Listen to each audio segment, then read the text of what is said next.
আরে আরিয়ান, তুই এখানে কি করছিস? ইনভাইট করেছি বলে আমার শ্বশুর বাড়িতে চলে আসবি, তাও আবার আমার বাসর ঘরে। আরে ম্যাম আপনি। হ্যাঁ আমি। চোখ কি তোর কপালে নাকি? কোন রুমের দিকে কোন রুমে ঢুকতেছিস বুঝতে পারছিস না? এটা বউয়ের রুম, আর এই রুমে আজকে জামাই ছাড়া কারো আসা যাবে না। সরি ম্যাম, বুঝতে পারিনি। আমি এখনই বের হয়ে যাচ্ছি। বুঝি না, এদের একটু বাইরে দিলেই একদম মাথার উপরে চলে বসে ইনভাইট করেছে। আমাদের বাড়িতে চলে এসেছে, আমার শ্বশুর বাড়ি, তাও আবার আমার বাসর ঘরে। অদ্ভুত, কে জানে আমার জামাইটা কই দিয়ে ঘুরতেছে। এত সময় পার হয়ে গেল, এতক্ষণেও রুমে আসেনি। আরিয়ান রুম থেকে বের হয়ে গিয়ে অবাক হয়ে ভাবছে, কি হলো এটা?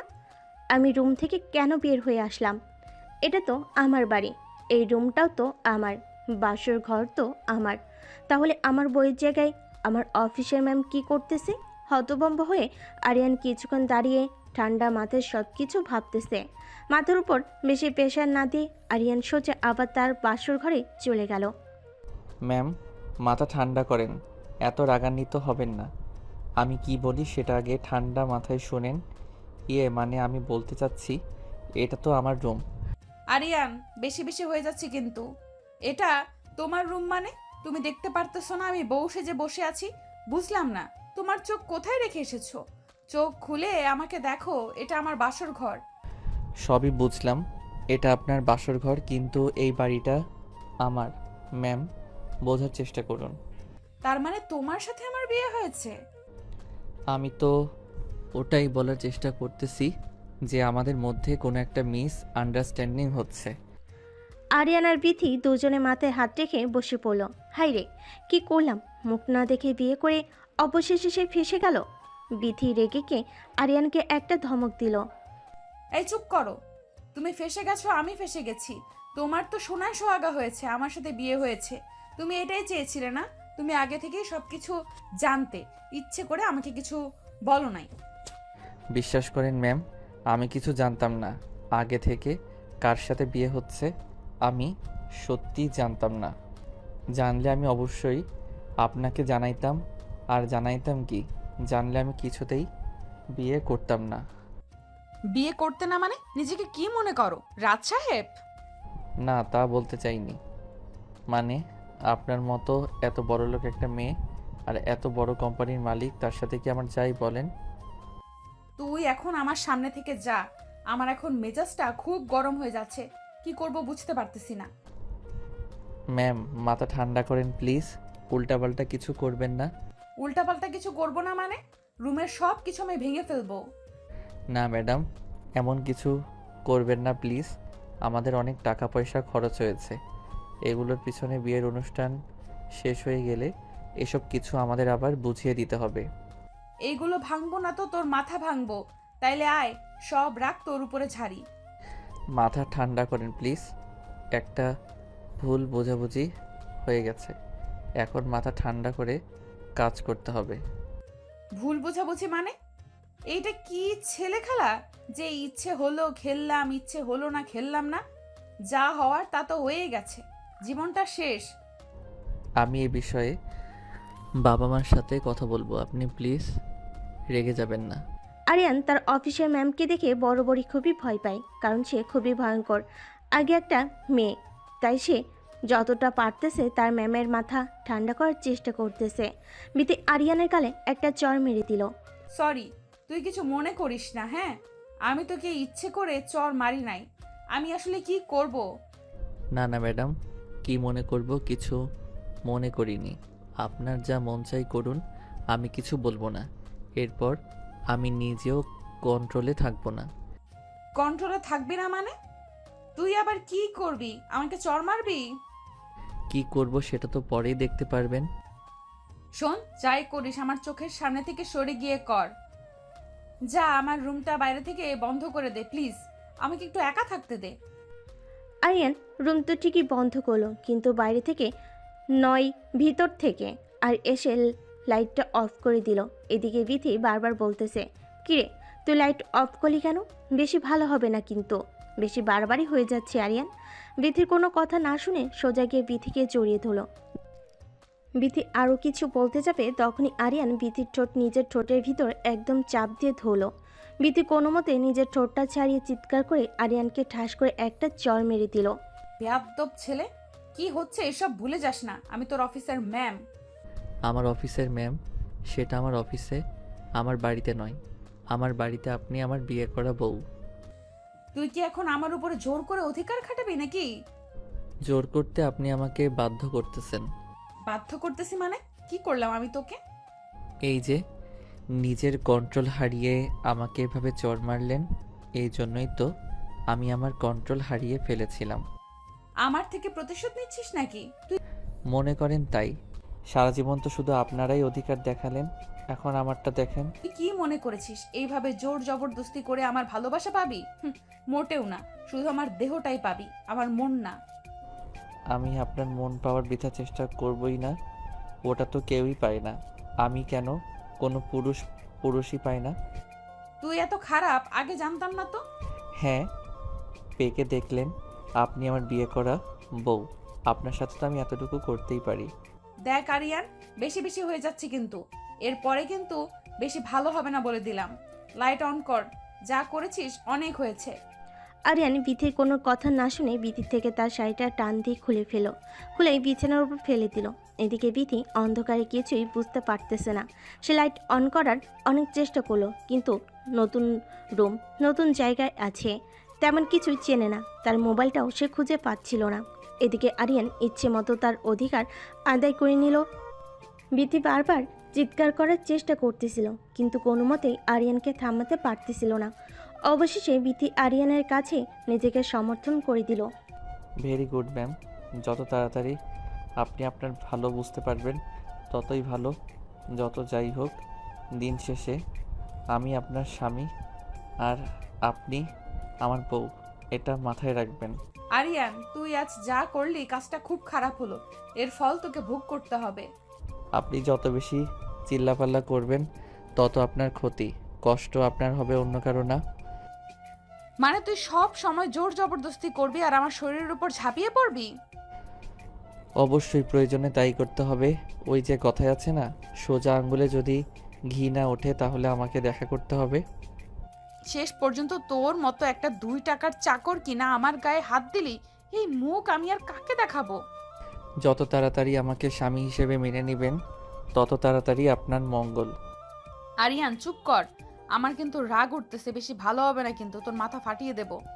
আচ্ছা, চুপ করলাম। ম্যাম চলেন, ফ্রেশ হয়ে আসি, ঘুমাতে হবে না। ফ্রেশ হব মানে? এই শীতের দিনে আমি কি এখন ওয়াশরুমে গিয়ে ঠান্ডা পানি নাড়াবো নাকি? আপনার শরীর তো এখন নাপাক হয়ে আছে, পবিত্র হতে হবে না। চলেন চলেন। তুই যা, তারপরে আমি যাব। আমি যাওয়ার পরে আপনার আসতে হবে কেন? আমার সাথেই চলেন। তুই গেলে যাব মানে? তুই ফ্রেশ হয়ে বের হ, তারপরে আমি যাব। না, আপনাকে দিয়ে কোনো বিশ্বাস নেই। কে বলতে পারে আমি ওয়াশরুমে গেলে আপনি হয়তো ঘরে আগুন জ্বালিয়ে দিবেন। আরিয়ান, তুই যাবি এখান থেকে নাকি আমি নিজের হাত নিজে কাটবো? বিথির কথা শুনে আরিয়ান একটু অবাক হয়ে গেল। আরিয়ান বুঝতে পারল এই মেয়ের তো মাথায় প্রচুর রাগ, একবার রাগ উঠলে কি না কি করে বসে। এই ভেবে আরিয়ান বিথিকে কোলে তুলে নিয়ে ওয়াশরুমে চলে গেল। বিথি বারবার চিৎকার করতেছিল। আরিয়ান কিছু না শুনে নিজের হাতে বিথিকে গোসল করিয়ে দিল। রাত করে এত চিৎকার করতে হয় না, তাইলে বাইরে থেকে লোকে ভাববে আমি মনে হয় আপনাকে একটু বেশি আদর করতেছি। ও তাই তো, ঠিকই বলেছিস, বাইরে থেকে আবার লোকজন এই কথা ভাববে না? এই তো লক্ষ্মী মেয়ের মতো, বুঝতে পেরেছেন? এখন চুপচাপ ড্রেস পরিয়ে দিচ্ছি, গিয়ে ঘুমিয়ে পড়েন। এই এখন শীতকাল, মানুষ শুনবে কি হবে? রুমের সামনে কি তোর মা বাবা কান পেতে আছে নাকি আমার কথা শুনতেছে? এটা যেহেতু বিয়ে বাড়ি, তার মানে অনেক লোকজন আছে। আমার মা বাবাই কেন এখানে আড়ি পাততে আসবে? আরও অনেক মানুষ তো আছে, তারা আসতে পারে। তা ঠিক বলেছিস, তবে একটা কথা শোন, আমাদের মধ্যে যা হওয়ার হলো, এই ঘটনা যেন শুধু তোর আর আমার মধ্যেই থাকে, কেউ যেন না জানে। ম্যাম, ভাবছিলাম আপনি অনেক বুদ্ধিমতী একটা মেয়ে, আপনার মাথায় প্রচুর বুদ্ধি, কিন্তু আমার ধারণা তো সম্পূর্ণ ভুল। ভুল মানে? আমার মাথায় কি বুদ্ধি নাই, তোর এটা মনে হচ্ছে? অবশ্যই, আমার এটা মনে হচ্ছে, কারণ বাসর ঘরের কথা কোনো পাগলই অন্য কারোর সাথে শেয়ার করে। আপনার এটা মনে হয় কেউ কি কখনো আপনার সাথে শেয়ার করেছে?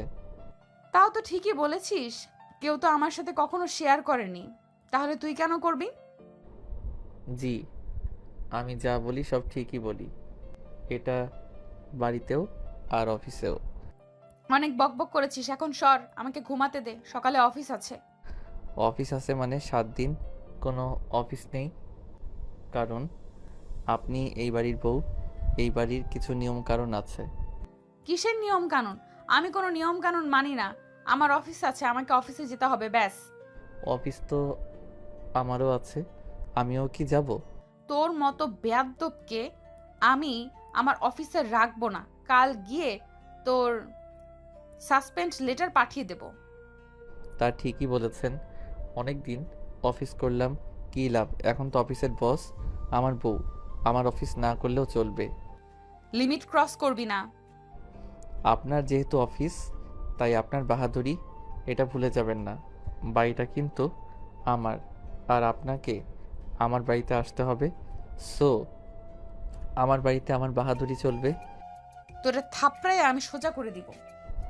একটু আগের কথা মনে নাই কি হলো? লাথি মেরে তোকে রুমের বাইরে বের করে দিব, আর একবারও যদি এই কথা বলিস। যতবার আপনি রাগান্বিত হয়ে আমার গায়ে হাত তুলবেন, আমিও খুশি হয়ে আপনার উপর ঝাঁপিয়ে পড়ব, কথাটা মনে রাখবেন। তোর কলিজাটা আমি টান দিয়ে বের করে নিয়ে এসে কুচি কুচি করে কেটে কুত্তা দিয়ে খাওয়াবো। মাথা ঠান্ডা করেন ম্যাম, না হলে আবার গোসল করতে হবে। আরিয়ান, চুপ কর। বিতে রাগান্বিত হয়ে মুখ ঘুরিয়ে বিছানার এক কোণে শুয়ে কান্না করতে শুরু করলো। মনে মনে তার বাবা মাকে অনেক বকাবকি করতেছে। এটা আমার সাথে কি করলো আরিয়ান? অনেকবার তার সাথে কথা বলার চেষ্টা করলো, কিন্তু বিথি কথা বললো না। আরিয়ান বুঝতে পারলো বিথি কান্না করতেছে। আরিয়ান ভাবলো কাজটা করার ঠিক হয়নি তার। অনুমতি ছাড়া এভাবে অনেক লজ্জাবোধ করলো। অনুশোচনায় আর কিছু না বলে চুপচাপ শুয়ে পড়লো। কিছুক্ষণ পর বিথি আরিয়ানকে ডেকে বলল, আরিয়ান, ঘুমাইছিস নাকি? শোন, না না, ঘুমাই নাই, বলেন কি বলবেন।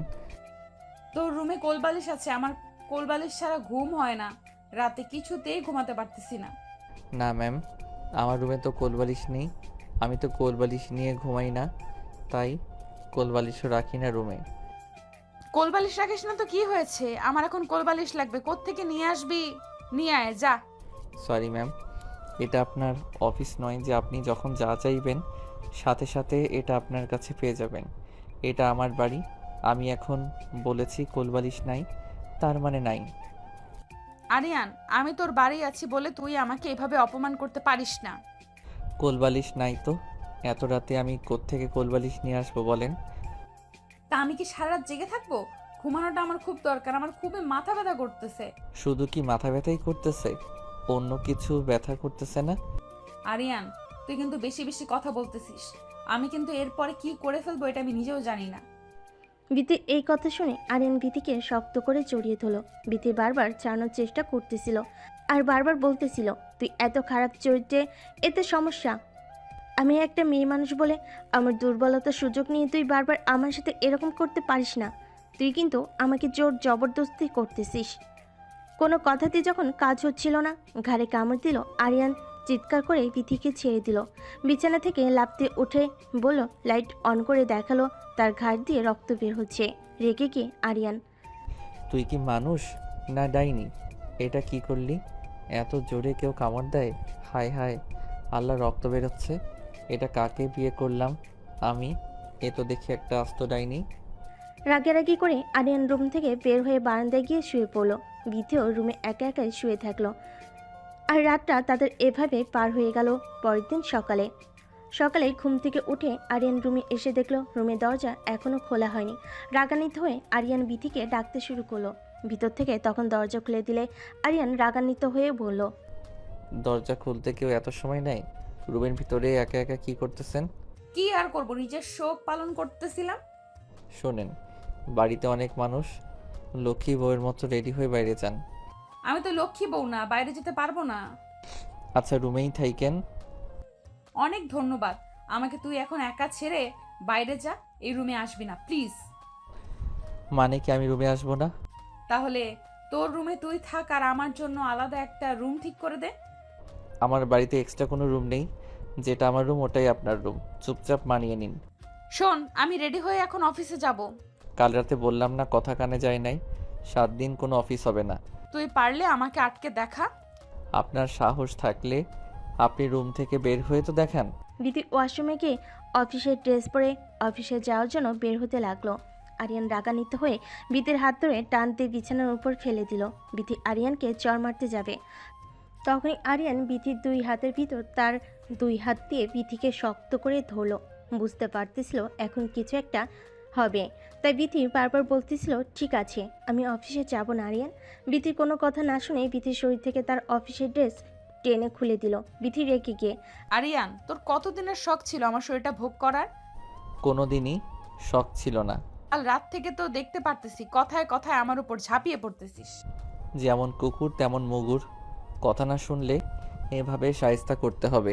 কি শুয়োরের বাচ্চাকে করবে আমাকে শায়েস্তা? হ্যাঁ, তোর এত পাওয়ার কি নিয়ে শুনি? ওইটা আমি এখন কেটে দিব। কি ঠিক শুনেছিস, তোর ওইটা কেটে দেওয়ার পর দেখবো তোর এত এনার্জি আসে কোথার থেকে। আমার এটা কেটে দিলে আপনার কি হবে? আপনাকে শান্তি দিব কিভাবে? তোকে শাস্তি দিতে কে বলেছে? তোর মতো হারামজাদাকে আমার চোখের সামনে আমি দেখতে চাই না। আরিয়ান বিথির চোখে হাত দিয়ে ধরে বিথির ঠোঁটে কিস করতে লাগলো। বিথির তখন কিছুই করার ছিল না, না সেই তার হাত দিয়ে কিছু করতে পারতেছে আর না সেই মুখ দিয়ে কথা বলতে পারতেছে। বেশি ছোটাছুটি করো না, ব্যথা পাবা। ছাড় তো আমাকে, কুত্তার বাচ্চা, তোর ভালো হবে না। আরিয়ান বিথির কোনো কথা না শুনে ইচ্ছে মতো আদর করতে লাগলো, ঠিক রাতের মতো। আরিয়ান দেখতে পেল বিথির ব্যথায় ছটফট করতে করতে কান্না করতেছে। আরিয়ান তখন চুপচাপ ছেড়ে দিল। তখন বিথি বলে উঠল, ছালি কেন, আরও কর, যতক্ষণ পারিস অমানুষের মতো ব্যবহার কর। তুই যে কত ছোট মনের মানুষ এটা তোর ব্যবহারে তুই প্রমাণ করে দিচ্ছিস। আরিয়ান তখন লজ্জা পেল বটে, অনেকটা বেশি ব্যথা দেওয়া হয়ে গেছে। লজ্জা অনুভব করে এসে বিথিকে বলল, বিছানা থেকে উঠে এখন ফ্রেশ হও। কান্না করতে করতে বিথি বলল, আমি এখন গোসল করার মতো অবস্থাতে নেই। তুই যা, সর এখান থেকে, আমাকে একা থাকতে দে প্লিজ। গোসল না করে এভাবে থাকা যাবে না, এখনই বাইরে থেকে সবাই আপনাকে ডাকতে আসবে। আমার কষ্টটা একটু বোঝার চেষ্টা কর, আমি উঠে দাঁড়াতে পারতেছি না। আরিয়ান তার কষ্ট বুঝতে পারল, বুঝতে পেরে তাকে কোলে তুলে নিল। ওয়াশরুমে গিয়ে সুন্দর করে গোসল করিয়ে লাল টুকটুকে একটা শাড়ি পরিয়ে দিল। তারপর রুমে এনে আবার বসিয়ে দিল। তখন বাইরে থেকে আরিয়ানের মা আসলো, এসে বলল, বাহ বৌমা, তোমাকে তো খুবই সুন্দর লাগতেছে। কই তোমার মাঝে বলল তুমি নাকি শাড়ি পরতে পারো না, অনেক সুন্দর করে তো শাড়ি পরেছো। মা, তোমার বৌমা সব দিকেই পারদর্শী। আন্টি শোনেন, আমার মা ঠিকই বলেছেন, শাড়ি পরতে পারি না, আপনার ছেলে পরিয়ে দিয়েছে। আরিয়ান লজ্জা পেয়ে মুখ লুকালো আর মনে মনে বিথিকে গালি দিতে লাগলো। কি বোকাচোদা মেয়েরে, আমি শাড়ি পরিয়ে দিয়েছি এটা আবার আমার মার সামনে বলতেছে। মা আগে বের হোক, তারপরে তোর হচ্ছে। বাবা আরিয়ান, তাড়াতাড়ি নিচে আসো, সবাই তোমাদের জন্য অপেক্ষা করতেছে। ঠিক আছে মা, তুমি যাও, আমি আসতেছি। শোন আরিয়ান, তুই বাইরে গেলে যা, আমি যাব না। রুমে যত থাকবে তত তোমার বিপদ হবে। তুই কতটা জানোয়ার হতে পারিস সেটাও আমি দেখব। নিজের বউকে আদর করা যদি জানোয়ার হয়ে থাকে, তাহলে আমি জানোয়ার। তার বাচ্চার কিভাবে গালি দিলে তোর লজ্জা হবে? গালি দিয়ে তুমি আমাকে লজ্জা বানাতে পারবে না, বেটার হবে আমাকে ভালোবেসে বোঝালে। ভালোবাসা মাই ফুড, তুই জীবনেও কোনোদিন আমার ভালোবাসা পাবি না। সময় আসুক, দেখা যাবে। চল, তোর মা বাইরে যেতে বলো, দেখি বাইরে আবার কি নাটক হয়। মানুষের সামনে গেলে একটু ভদ্র ভাষায় ভালোভাবে কথা বলো। ওয়েট ওয়েট ওয়েট, তুই কোন সাহসে আমাকে তুমি করে বলতেছিস? তুই ভুলে যাস না আমি তোর অফিসের বস। আপনি তো আপনি করে কথা বল। ম্যাম, আপনি কেন ভুলে যাচ্ছেন? এটা আপনার অফিস নয়, এটা আমার বাড়ি। আর আমার বাড়িতে আমার কথাতেই সব কিছু হবে। বাড়ির বাহাদুরি তো ঠিক আছে, দেখার সময় আমারও আসবে। সময়ের অপেক্ষা করুন। এখন যাবি? চলো তবে একটা কথা, বাইরে গিয়ে মানুষের সামনে আমাকে তুই তোকারি করবেন না প্লিজ। তো কি বলবো? ওগো শোনো, ওগো কই যাচ্ছ? ও এখানে আসো, কি আশা করতেছিস এইভাবে কথা বলবো তোর সাথে? ঠিক এভাবেই কথা বলবে। আমার আশা করাটা কি ভুল? অবশ্যই তোর আশা করা ভুল। তুই বামন হয়ে চাঁদে হাত দেওয়ার স্বপ্ন দেখতেছিস। আপনার খুব অহংকার, তাই না? আপনার এই অহংকার আমি একদিন ভেঙে চুরমার করে দেব। আমার অহংকার ভাঙতে হলে এর জন্যই আমার চেয়ে বড় কিছু হয়ে দেখাতে হবে তোকে। দেখাবো ইনশাল্লাহ। কথা শেষ করে বিথি রুম থেকে বের হয়ে নিচে চলে গেল। নিচে আসতে সাজানোটা অনেক সুন্দর ছিল। সবে বিথির অনেক প্রশংসা করতেছিল। আরিয়ানের অনেক ছোট বোন ছিল, তারাও এসে জিজ্ঞেস করতেছিল রাতটা কেমন গেল। বিথি রাগান্বিত হলো, তবে তার রাগটা কন্ট্রোল করলো আর সবাইকে হাসি মুখে বলল, হ্যাঁ রাতটা সুন্দর ছিল। বিথির কথা শুনে আরিয়ান মুচকি মুচকি হাসি দিল। বিথি আরিয়ানের দিকে তাকিয়ে রাগে যেন তার চোখ দিয়ে রক্ত বের হচ্ছে। আরিয়ান বিথিকে একটু দূরে ডেকে নিয়ে গিয়ে বলল, থ্যাংক ইউ সো মাচ। তুই আমাকে থ্যাঙ্কস কেন দিচ্ছিস? এই যে সবার সাথে হাসি মুখে সবটা ম্যানেজ করতেছো। তুই আবার আমাকে তুমি তুমি করে বলতেছিস? আস্তে, এখন আমরা রুমে নয়, বাইরে আছি। আর শোন, আমি তোর জন্য কিছু করিনি। আজ আমার মা বাবা আসবে, তাদেরকে কেউ যেন কোনো কথা না শোনাতে পারে, তাই মুখ বুজে সবকিছু সহ্য করে নিতেছি। সে তুমি যে জন্যই করো, ভালো লাগছে। আমার খুব খিদে পেয়েছে, তোদের বাড়িতে কি একটু খাবার হবে? কেন খাবার হবে না? অবশ্যই খাবার হবে। আরিয়ান তার মাকে গিয়ে বলল, বিথি খিদে পেয়েছে। মাতাকে বলল, বিথিকে নিয়ে রুমে যা, আমি খাবার পাঠিয়ে দিতেছি। আরিয়ান বিথিকে নিয়ে রুমে চলে গেল। একটু পরে আরিয়ানের মা তাদের খাবার দিয়ে আসলো। বিথি তখন তার হাতের দিকে তাকিয়ে দেখলো তার হাত দুটো অনেক ব্যথা। সে হাত দিয়ে খাবার খেতে পারবে না, তাই সে আরিয়ানকে বলল একটা চামচ নিয়ে এসে দিতে। সে হাত দিয়ে খাবার খেতে পারবে না। এটা শুনে আরিয়ান, চামচ লাগবে কেন? আমি আছি না। তুই আসছিস মানে? আমি আছি মানে কি আমি খাইয়ে দেব? আরিয়ান, তুই কিন্তু বাড়াবাড়ি করতেছিস। একটু বোঝার চেষ্টা করো। বাইরে যদি আমি এখন চামচের জন্য যাই, তাহলে সবাই সন্দেহ করবে যে আমাদের মধ্যে সম্পর্কটা হয়তো ভালো নেই। তখন তো তোমার মা বাবাকেই কথা শোনাবে। আরিয়ানের কথা শুনে বিথি আর কোনো কথা না বলে চুপচাপ বসে রইল। আরিয়ান তাকে খাবার মুখে তুলে খাওয়াচ্ছিল। তখনই বিথির মা বাবা তাদের রুমে আসলো। বিথি তার মাকে দেখে দৌড়ে গিয়ে জড়িয়ে ধরল। বিথির বাবা এসে আরিয়ানের হাতে হাত রাখলো আর আরিয়ানকে বলল যে তোমাদের মধ্যে সব কিছু স্বাভাবিক কি আছে? আরিয়ান মনে মনে ভাবছে, স্বাভাবিক নাই। ডাইনি একটা মহিলাকে কলা কৌশলে আমার ঘাড়ে ঝুলিয়ে দিয়েছেন। এখন তো সব কিছু ভুগতেছি আমি। বিথিমা বিথিকে জিজ্ঞেস করলো, মা সব কিছু ঠিক আছে তো? কিভাবে সবকিছু ঠিক থাকবে? তোমরা এটা কি করলে আমার সাথে? কি করলাম মানে? কি করলে মানে বুঝতে পারতেছো না? তোমরা জেনে শুনে আমার অফিসের একটা এমপ্লয়ের সাথে আমাকে বিয়ে দিয়ে দিলে। এটা আমাকে জানানোর প্রয়োজন মনে করলে না? ছি ছি, এইভাবে কথা বলতে হয় না। এখনো তোমার স্বামী, এটা ভুলে যেও না। আমি এটা তোমাদের থেকে আশা করিনি মা। মা বাবা যা করে সন্তানের ভালোর জন্যই করে, এটা ভুলে যেও না। এখানে তোমরা আমার কি ভালো দেখলে? এখানে আমার কি ভালো হচ্ছে? এখানে তোমার সবটাই ভালো। দিব্যি তো এসে দেখলাম কত সুন্দর আরিয়ান বাবা তোমাকে খাবার খাইয়ে দিচ্ছিল। শুধুমাত্র একটু খাবার খাইয়ে দিচ্ছিল, এটার জন্য এটা ভেবে নিও না তোমার মেয়ে সুখে আছে। প্রথমে কোনো কিছুই স্বাভাবিক থাকে না, আস্তে আস্তে সব কিছু স্বাভাবিক হয়ে যায়। বিথির মায়ের কথা শুনে বিথির বাবা আরিয়ানকে যে বলল, বাবা তুমি কি আমার মেয়েকে কষ্ট দিচ্ছ? আর মেয়েটা বলতেছে সে সুখে নেই। আমি কিন্তু আমার মেয়েকে তোমার হাতে তুলে দিয়েছি তার মুখে হাসি দেখার জন্য, তার মুখে কষ্ট দেখার জন্য না। তখন আরিয়ান বলল, আঙ্কেল, সবকিছু ম্যানেজ করতে একটু সময় লাগবে। তাদের কথা শুনে বিথি বলল, ওর হাতে তুলে দিয়েছো মানে বাবা, তার মানে আরিয়ান আগে থেকে সবকিছু জানতো? না, আরিয়ান কোনো কিছুই জানতো না আগে থেকে। যাই বলো বাবা, আমি তোমাদের কোনো দিনও ক্ষমা করতে পারবো না। কেন ক্ষমা করতে পারবা না? কি হলো? কোনো ভুল তো দেখতেছি না এখানে।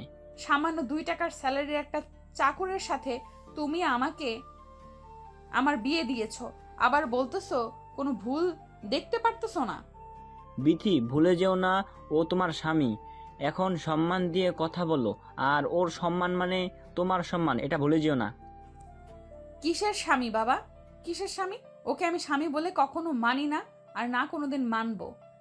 এই আরিয়ানকে নিয়ে তুমি একদিন গর্ব করবে, এই কথাটা আজ আমি বলে দিলাম। এই কথা বলে বিথির বাবা আরিয়ানকে বলল, কি বাবা, আমার কথা রাখতে পারবে তো? আমার মেয়ের এই অহংকার তোমাকে ভাঙাতে হবে, তোমাকে দেখিয়ে দিতে হবে তুমি ওর থেকে ভালো কিছু হতে পারো। কি পারবে তো? বিথির বাবার কথা শুনে আরিয়ান বলল, ইনশাল্লাহ আঙ্কেল, অবশ্যই আমি পারবো, তাও খুব তাড়াতাড়ি। চামড়ার মুখ তো অনেক কিছুই বলা যায়। তোমাদের সকলকে আমি প্রমিস করলাম খুব তাড়াতাড়ি বিতির থেকে ভালো কিছু হয়ে দেখাবো। যেদিন দেখতে পারবি সেই দিন এইসব কথা বলিস, যেদিন দেখাতে পারবি সেই দিন এইসব কথা বলিস। তোর মুখে এইসব কথা মানাচ্ছে না। আচ্ছা, অনেক কথা হয়েছে আঙ্কেল আন্টি, আপনারা বসেন। আমার মা বাবাকে নিয়ে তোকে এত ভাবতে হবে না, আমার মা বাবাকে আমি দেখে নেব। ঠিক আছে, তোমার মা বাবা এসেছে, তুমি কি তাদের দেখাশোনা করবে? কিন্তু তোমার তো খাওয়া শেষ হয়নি, আসো বাকিটা খাইয়ে দেই। না গো, অনেক করেছো, অনেক ধন্যবাদ। এখন আমাকে উদ্ধার কর। বিথির মুখে এমন কথা শুনে আরিয়ান মুচকি হেসে উঠল। যখন বিথি আরিয়ানকে বলল, কি ব্যাপার, হাসছিস কেন? আরিয়ান কিছু বলার আগে বিথির বাবা বলল, সম্পর্কে টানাপড়া এভাবে আস্তে আস্তে শেষ হয়, এটা তো শুরু। আস্তে আস্তে সব কিছুই ঠিক হয়ে যাবে, দুজনকে একটু মানিয়ে নিতে হবে। তারপর আরিয়ানকে বলল, বাবা, আমার মেয়েটা একটু রাগী, তুমি তো জানো, ওকে একটু সামনে রেখো। তাদের কথা শেষ করে বিথির মা বিথির বাবাকে বলল, আচ্ছা, ওদেরকে একা ছেড়ে দাও, চলো আমরা বাইরে যাই। তখন আরিয়ান বিথিকে টান দিয়ে জড়িয়ে ধরল। বিথি রেগে গিয়ে, তোরের বাচ্চা, আবার তুই আমাকে জড়িয়ে ধরেছিস? ছাড়। তোমার মুখে এমন কথা শুনে মনে হচ্ছে তোমার ঠোঁটটাও কামড় দিয়ে দেই।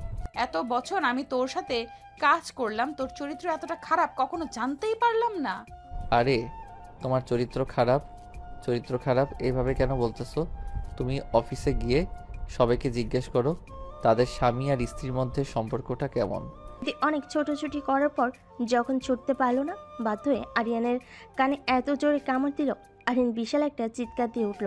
চিৎকারে যেন সারা বাড়ি নড়ে উঠল। সবাই তো ভয়ে তাদের রুমে দিকে আসতে লাগলো। সবাই রুমে এসে দেখলো আরিয়ান আর বিথি দুজন দুজনকে জড়িয়ে আছে। আর তাদের এই অবস্থা দেখে সবাই লজ্জা পেল। তবে আরিয়ানের মা জিজ্ঞেস করলো, কিরে বাবা, এত জোরে চিৎকার করে উঠলে কেন? তখন বিথি বলল, ও কিছু না আন্টি, আমার চুরির সাথে ও একটু ব্যথা পেয়েছে। কিরে আরিয়ান, তুই কি এখনো ছোট আছিস নাকি? চুরির সাথে একটু ব্যথা করে চিৎকার করে ওঠে। ও তুমি বুঝবে না মা, যাবে এখান থেকে সবাই। আপনার ছেলেটা একটু গাধা টাইপের তো, তাই। একদম গাধা বলবা না। তাদের রুম থেকে সবাই বের হয়ে গেল। তারা বুঝতে পারলো নতুন নতুন জামাই বউয়ের ঘরে এরকম একটু একটু সাউন্ড হবে। সবাই রুম থেকে বের হতে গিয়ে আরিয়ানের মামাতো বোন এসে আরিয়ানকে বলল, ভাইয়া, এত জোরে চিৎকার করার কথা তো ভাবি চিৎকার না করে তুমি করলা যে, বিষয়টা ঠিক বুঝলাম না। চোর ডাকাত থেকে এত দূরে চিৎকার করে নাকি? আরিয়ান তখন ধমক দিয়ে বলল, তোর এত কিছু বুঝতে হবে না, বেশি বেঁকে গেছিস, যা এখান থেকে ভাগ। আরিয়ানের বোন তখন রুম থেকে বের হয়ে গেল। আরিয়ান রুমের দরজা বন্ধ করে দিয়ে বিথিকে ধমক দিয়ে বলল, বিথি, এটা কি ধরনের ব্যবহার তোমার? রাতে একবার ঘাড়ে কামড় দিলে, এখন আবার কানে কামড় দিলা, কি সমস্যা কি? তোর সমস্যা কি জানোয়ার? তোর কথায় কথায় এভাবে আমাকে জড়িয়ে ধরতেছিস কেন? তুমি আমার বউ, আমি তোমাকে জড়িয়ে ধরবো না, এটা কোনো কথা? সেটাই তো, তুমিও তো আমার জামাই, আমি তোমাকে কামড় দিব না, এটা কোনো কথা? দেখবি তুই আমার মেজাজটা গরম করে দিবি না। শয়তান, তুই এখন আবার আমাকে তুই তুকারি করছিস? তুই এখন থেকে যেভাবে কথা বলবি আমার সাথে, আমিও ঠিক এভাবেই কথা বলবো। তাহলে আমি তোকে এইভাবে কামড়াতে থাকবো? তুই কি ভাবছিস এভাবে তুই আমাকে কামড়াবি আর আমি সেই ভয়ে তোর কাছে যাব না? তুই যে ধরনের কুকুর, কুকুরের ল্যাজ তো কোনোদিনও সোজা হয় না, তোরও হবে না। তুই যাই করিস আমার অধিকার আমি আদায় করেই ছাড়বো। বিথি আরিয়ানের সাথে বেশি কথা না বলে বাইরের বারান্দায় গিয়ে মন খারাপ করে বসে থাকলো। এদিকে আরিয়ান তার কান ধরে বিছানায় বসে থাকলো। কানে প্রচণ্ড ব্যথা হচ্ছে। বিথি এটা বুঝতে পারলো, তাই সে রুমে এসে আরিয়ানকে বলল, কানে কি খুব ব্যথা করতেছে? তা শুনে তোর কাজ নেই, যা সর। কাল রাত থেকে এখন পর্যন্ত তুই তো আমাকে কত ব্যথা দিলি। তো তুই কি প্রতিশোধ নিচ্ছিস নাকি? প্রতিশোধ না, আমার আত্মসম্মান রক্ষা করতেছি। বিয়ের পর আবার মেয়েদের আত্মসম্মান হয় কিভাবে? কেন, বিয়ের পর কি মেয়েরা সবকিছু বিক্রি করে দেয় নাকি? বিক্রি করে দেয় না অবশ্য, তবে বিয়ের পর মেয়েদের নিজের বলে কিছু থাকে না, সব কিছু তার স্বামীর। তোকে স্বামী বলে কে মানে শুনি? মানবে, তুমি মানবে। বিয়েবাড়ির সমস্ত কাজ শেষ করে খাওয়া দাওয়া শেষ করে এবার বিথিতে বাড়ি যাওয়ার পালা। সন্ধ্যার আগেই বিথির মা বাবা বিথি আর আরিয়ানকে তাদের বাড়িতে নিয়ে গেল।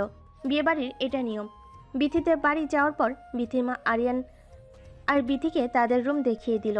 রুমে গিয়ে বিথি আরিয়ানকে বলল, শোন, এটা কিন্তু তোর বাড়ি না, এটা আমার বাড়ি।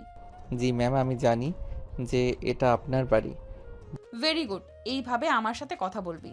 বয়েই গেছে আমার এভাবে কথা বলতে। মোটেও আমি এভাবে কথা বলবো না। এইভাবে কথা না বললে তোর ঘাড় ধরে বাড়ি থেকে বের করে দেব। বিথি ঝগড়া করতেছিল। এদিকে আরিয়ান দরজার দিকে তাকিয়ে দেখলো বাইরে থেকে বিথির বাবা তাদের দিকে তাকিয়ে আছে। এটা দেখা মাত্র আরিয়ান বিথিকে শক্ত করে জড়িয়ে ধরলো। জড়িয়ে ধরে কানে কানে বলতে লাগলো, তোমার বাবা বাইরে দাঁড়িয়ে আছে, ঝগড়া করো না, নইলে তোমার বাবা কষ্ট পাবে। তুমিও আমার মতো অভিনয় করো। আরিয়ানের কথা শুনে বিথি ও আরিয়ানকে জড়িয়ে ধরলো। এটা দেখে বিথির বাবা হাসতে হাসতে বাইরে গিয়ে বিথির মাকে বলল, জানো বিথির মা, মেয়ে আর মেয়ের জামাইকে ডাকতে গিয়েছিলাম তাদের রুমের সামনে। হ্যাঁ, তো কি হলো? আসে না ওরা? আর বলো না, গিয়ে তো আমি লজ্জা পড়ে গেছি। কেন, কি হলো আবার? রুমের সামনে গিয়ে দেখলাম ওরা দুজন। ওরা দুজন কি বলে? তুমি আর আমি বিয়ের পরে যা করতাম ওরা তাই করতেছে। তুমিও না বুড়ো বয়সে ভীমরতি ধরেছে না? আরে আমি কি ইচ্ছে করে গিয়েছি নাকি? আমি তো ডাকতে গিয়েছি, গিয়ে দেখি এই অবস্থা, সাথে সাথে আমি চলে আসলাম। এখন চুপ করো, নাইলে ওরা কথা শুনতে পারবে, তখন আবার লজ্জা করে যাবে।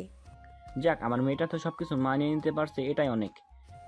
আর ছেলেটাও ভালো, তোমার বদমেজাজি রাগে মেয়েটাকে ঠিকই সামলে নিতেছে। ঠিক বলেছো, ছেলেটা অনেক ধৈর্যশীল একটা মানুষ। বিথির মা আর বাবা কথা বলা শেষ না করতেই বিথি আরিয়ান খাওয়ার টেবিলে চলে আসলো। তার খেতে খেতে অনেক গল্প করলো। খাওয়া শেষ হয়ে গেলে বিথির ছোট বোন বিথিকে বলল, আপু ভাইয়া, আমি আর তুই আজ আমাদের সামনে যে বাগানটা আছে ঘুরতে যাব, অনেক মজা হবে। খাওয়া দাওয়া করেই চল, রেডি হয়ে আমরা বের হই। বোনের কথা শুনে বিথি বলল। না, কোথাও যাব না। তখন আরিয়ান বলল, কেন যাব না? আমরা ছোট মানুষ, আবদার করেছে, অবশ্যই যাব। আপনি গেলে যান, আমি যাব না। না না আপু, তুইও চল প্লিজ, তুই না গেলে মজা হবে না। প্লিজ আপু চল। আরে তোমার বোনকে অত জোর করতে হবে না, ও এমনি যাবে। তুমি যাও, রেডি হও গিয়ে। আরিয়ানের মুখে এমন কথা শুনে বিথি আরিয়ানকে রুমে নিয়ে এসে বলল, তুই বেশি পাকনা হয়ে গেছিস, তাই না? তোকে কে এত বাল পাকনা কথা বলতে বলেছে? তুই যা ঘুরতে, আমি কোথাও যাব না। আর শোন, আমার বিষয়ে বেশি নাক গলাবি না। ভাগ্যিস আমার মা বাবা ছিল, তাই তোকে কিছু বললাম না, নইলে কানের নিচে একটা ঠাস করে চড় মেরে দিতাম। বিথির এই কথা শুনে আরিয়ান বলল, সে তুমি চর মারবে না কি করবে এটা তোমার ব্যক্তিগত ব্যাপার, তবে একটা কথা মাথায় রেখো, যতবার চর মারবে ততবার কিন্তু কতবার কি কি করবি তুই? ততবার কি দেখাবো। দেখা দেখি কি করবি? মারবি আমাকে? মার। না না, কি বলো এসব? আমার 10টা না 5টা না একটা মাত্র বউ, তাকে কি আমি মারতে পারি? আমার সামনে থেকে সর, না হলে তোর ওই জায়গায় লাথি মারবো। আরে না, ভুলেও এই কাজ করবা না, ওখানে লাথি মারলে কিন্তু আমি মরে যাব। আমি তো ওটাই চাই যে তুই মরে যা। তুই মরে গেলেই তো আমি ভাবছি। ওইটাই তো মেয়েদের একমাত্র শান্তির জায়গা। তুমি তোমার ভালো বুঝতে পারতেছো না। আমি আমার ভালো অবশ্যই বুঝি। আমি তোর সাথে থাকলে আমার যে কোনো ভালো হবে না, এটা আমি খুব ভালোই বুঝতে পারতেছি। বেশি কথা না বলে যাও, রেডি হও, এখন তোমার বোনকে নিয়ে বের হব। চরিত্রহীন লোক, এখন আবার আমার বোনের দিকে নজর গেল নাকি তোর? সি সি সি, কি কথা বলো? তোমার বোন মানে আমারও ছোট বোন না? তোর মতো একটা চরিত্রহীন শুয়োরের বাচ্চার আবার ছোট বোন আছে নাকি? বিথির মুখে এমন কথা শুনে আরিয়ান বিথিকে জড়িয়ে ধরে বিছানার উপর পড়ে গেল। আর বিথি বারবার আরিয়ানকে বলতেছে, আমার উপর থেকে সর, আমার কিন্তু ব্যথা লাগতেছে। আরিয়ান তখন বিথিকে বলল, ভালোই ভালোই রেডি হও, নইলে কিন্তু গোসল করার ব্যবস্থা করে দিব। এই অবস্থায় বিথির বোন রেডি হয়ে তাদের রুমে আসলো। এসে দেখলো তারা দুজন বিছানার উপর শুয়ে আছে। বিথির গায়ের উপর আরিয়ানকে দেখে বিথির বোন লজ্জা পেয়ে রুম থেকে বের হয়ে গেল। তখন আরিয়ান বিথিকে বলল, এখন বলো, ভালোই ভালো রেডি হইবা কিনা? কতবার বললাম রে ভাই, আমি যাব না, তুই যা। ঠিক আছে, আমিও যাব না, দাঁড়া দরজা বন্ধ করে দিয়ে আসি। দরজা বন্ধ করবি মানে? মানে বোঝো না তুমি? না গেলে আমিও কোথাও যাব না, আর দরজা বন্ধ করে দিয়ে আসি। যাবি না ঠিক আছে, এখানে দরজা বন্ধ করার সাথে কি সম্পর্ক? লুডো খেলবো তোমার সাথে, আর দরজা খোলা রেখে খোলা যাবে না। লাথি খাওয়ার আগে এখান থেকে যা, আমাকে রেডি হতে দে। আমি রেডি হতে চাই। এই তো লক্ষ্মী বইয়ের মতো কথা, যাও রেডি হয়ে আসো। রেডি হয়ে তারা তিনজন ঘুরবার জন্য বের হলো। বাগানটা খুবই সুন্দর ছিল, চারিদিকে ফুলের গাছ, ওয়েদারটা সুন্দর ছিল। তখন বিথি বোন বিথিকে বলল, আপনি তোর আর ভাইয়া ছবি তুলে দিই। এই কথা শুনে বিথি বলল, দেখ আমার কিন্তু এখন মেজাজ উঠতেছে ঘুরতেছে। আসার বায়না ধরেছিলি, ঘুরতে এসেছি, এখন আমি ছবি তুলতে পারবো না। আপু এমন করিস কেন, একটু ছবি তো ওঠা প্লিজ। বললাম নাম সব, উঠবো না, তুইও যা। আরে বাদ দাও, তোমার বোনকে এত জোর করতে হবে না। এসো তুমি আর আমি ছবি উঠি। আরিয়ানের কাছে এমন কথা শুনে বিথি ভাবলো, ওর তো চরিত্রের সমস্যা আছে, ওবার আমার বোনের সাথে ছবি উঠবে না। বাবা আমি চাই, গিয়ে ছবি তুলেই বোনকে গিয়ে বলো, নে আমি এসেছি, আমাদের ছবি তোল। কি রে আপু, একটু আগেই না ছবি উঠবে না ছবি উঠবে না বলে খুব রাগ দেখালি, আর এখন যেই ভাইয়া বলেছে ভাইয়া আর আমি ছবি উঠাবো, তখনই তুই এসে বলতেছিস তুই ছবি উঠাবি। তোমার বোন আসলে জেলাস হচ্ছে, তার জামাই অন্য একটা মেয়ের সাথে ছবি উঠবে। বিষয়টা কেমন দেখায় না? হচ্ছে তো সেরকমই। কি রে আপু, তুই কি তোর জামাইয়ের পাশে তুই ছাড়া কাউকে সহ্য করতে পারতেছিস না নাকি? উফ, তোরা থামবি, আমার রাগ হচ্ছে কিন্তু এখন। আমি কিন্তু চলে যাব এখান থেকে। আরে না না না, সরি, আর কেউ আপনার রাগ উঠাবে না। এখন নেন ছবি উঠি। নে তোরা পাশাপাশি দাঁড়া। নে দাঁড়িয়েছি, এখন তোল। এই আবার কেমন দাঁড়ানো, আশেপাশে একটু তাকিয়ে দেখ ওরা কিভাবে ছবি উঠাইতেছে, একে অপরকে জড়িয়ে ধরে হাত ধরে কত সুন্দর সুন্দর করে ছবি উঠতেছে, আর তোরা মাঝখানে আকাশ পাতাল ফাঁকা রেখে দুজন দাঁড়িয়ে আছিস। ঠিকই তো বলেছে ও। তুমি এত দূরে দাঁড়িয়ে আছো কেন? আমার কাছে আসো। একদম আমার কাছে আসার চেষ্টাও করবি না। এটা কি ধরনের অসভ্যতা বিথি? বাইরে বের হয়েও তুমি এরকম ব্যবহার করবে? তুই যদি বেশি বাড়াবাড়ি করিস তাহলে দেখবি আমি কি করে পাবলিক ডেকে নিয়ে এসে তোকে গণধোলাই খাওয়াবো। বুঝলাম না তো, বাড়ি থেকে বের হওয়ার সময়ও দেখলাম দুজন খুব জোরাজোরি করতেছ, বাড়ি থেকে বের হয়ে আবার কি হলো? আসলে তোমার আপু না বাড়ি থেকে বের হতে চাইনি, সারাদিন আমাকে নিয়ে রুমে থাকতে চাইছিল। আমি জোর করে নিয়ে আসলাম, তাই রাগ হয়েছে আর কি। ভাইয়া এই কাজটা কিন্তু তুমি ঠিক করো নাই। আরিয়ান তুই কিন্তু বেশি বেশি বলতেছিস। আরিয়ান বিথির হাত ধরে বিথিকে জড়িয়ে ধরে বিথির বোনকে বলল, নাও এবার ছবি তোলো। বিথির বোন তাদের অনেক সুন্দর সুন্দর কিছু ছবি তুলে দিল। তারপরে তারা একটু ঘোরাঘুরি করে বাড়িতে ফিরে আসলো। বাড়িতে ফিরে আসার পর আরিয়ান বিথির বাবাকে ডেকে বলল, আঙ্কেল বাড়িতেও যাইতে হবে, এবার অফিসে ছুটি নিয়েছিলাম, ছুটিও শেষ, তাহলে আমাদের ব্যবস্থা করেন। হ্যাঁ বাবা, কালকে তোমরা চলে যেও। চলে যাব মানে? আমি কোথাও যাব না বাবা। কোথাও যাবে না মানে? তোমার স্বামীর বাড়ি ওইটাই এখন থেকে তোমার নিজের বাড়ি। ওটা আমার বাড়ি হতে যাবে কেন? এটা আমার নিজের বাড়ি। সরি, এটা তোমার নিজের বাড়ি নয়, এখন থেকে তোমার স্বামীর বাড়ি তোমার নিজের বাড়ি। এ বাড়িতে তোমার কোনো জায়গা নাই। তুমি এত বড় কথা বলতে পারলে বাবা আমাকে? কষ্ট হলেও কথা এটাই সত্যি। তার বাবার এরকম অপমানজনক কথা শুনে বিথি রাগান্বিত হয়ে আরিয়ানের হাত ধরে টানতে টানতে রুমে নিয়ে গেল। রুমে গিয়ে আরিয়ানকে বলল, তাড়াতাড়ি জিনিসপত্র গোছা, তোর বাড়িতে যাব। এই বাড়িতে আমি আর এক মুহূর্তও থাকবো না। এই কথা শুনে আরিয়ান বলল, আরে তুমি রাগ করতেছো কেন? তোমারই তো বাবা। আরিয়ান মেজাজটা গরম করিস না। তুই যাবি কি না যাবি না? যাবো না কেন? অবশ্যই যাব। চলো রেডি হও। রেডি হয়ে তারা বিথির বাড়ি থেকে আরিয়ানের বাড়িতে আসলো। আরিয়ানের বাড়িতে আসার পর আরিয়ানের মা আরিয়ানকে জিজ্ঞেস করলো, কি রে বাবা, এত তাড়াতাড়ি চলে আসলি যে, কোনো সমস্যা হয়েছে কি? না না, কোনো সমস্যা হয়নি। তোমার বৌমা নাকি এই বাড়িতে থাকতে ইচ্ছে করতেছে না। কি বলিস বাবা, বাবার বাড়িতে গেছে আর থাকতে ইচ্ছে করতেছে না কেন? ওই বাড়িতে আমার সাথে সময় কাটাতে পারতেছে না তো ঠিক মতো, তাই। ও আচ্ছা, বুঝতে পেরেছি। আচ্ছা বাবা, রুমে যা। রুমে গিয়ে বিথি রেগে আরিয়ানকে বলল, তোর মায়ের কাছে মিথ্যা বললি কেন? তোর সাথে আমি সময় কাটানোর জন্য ও বাড়িতে চলে আসলাম। আরিয়ান তখন বলল, এই কথা না বলে কি বলতাম যে তুমি ঝামেলা করে চলে এসেছো?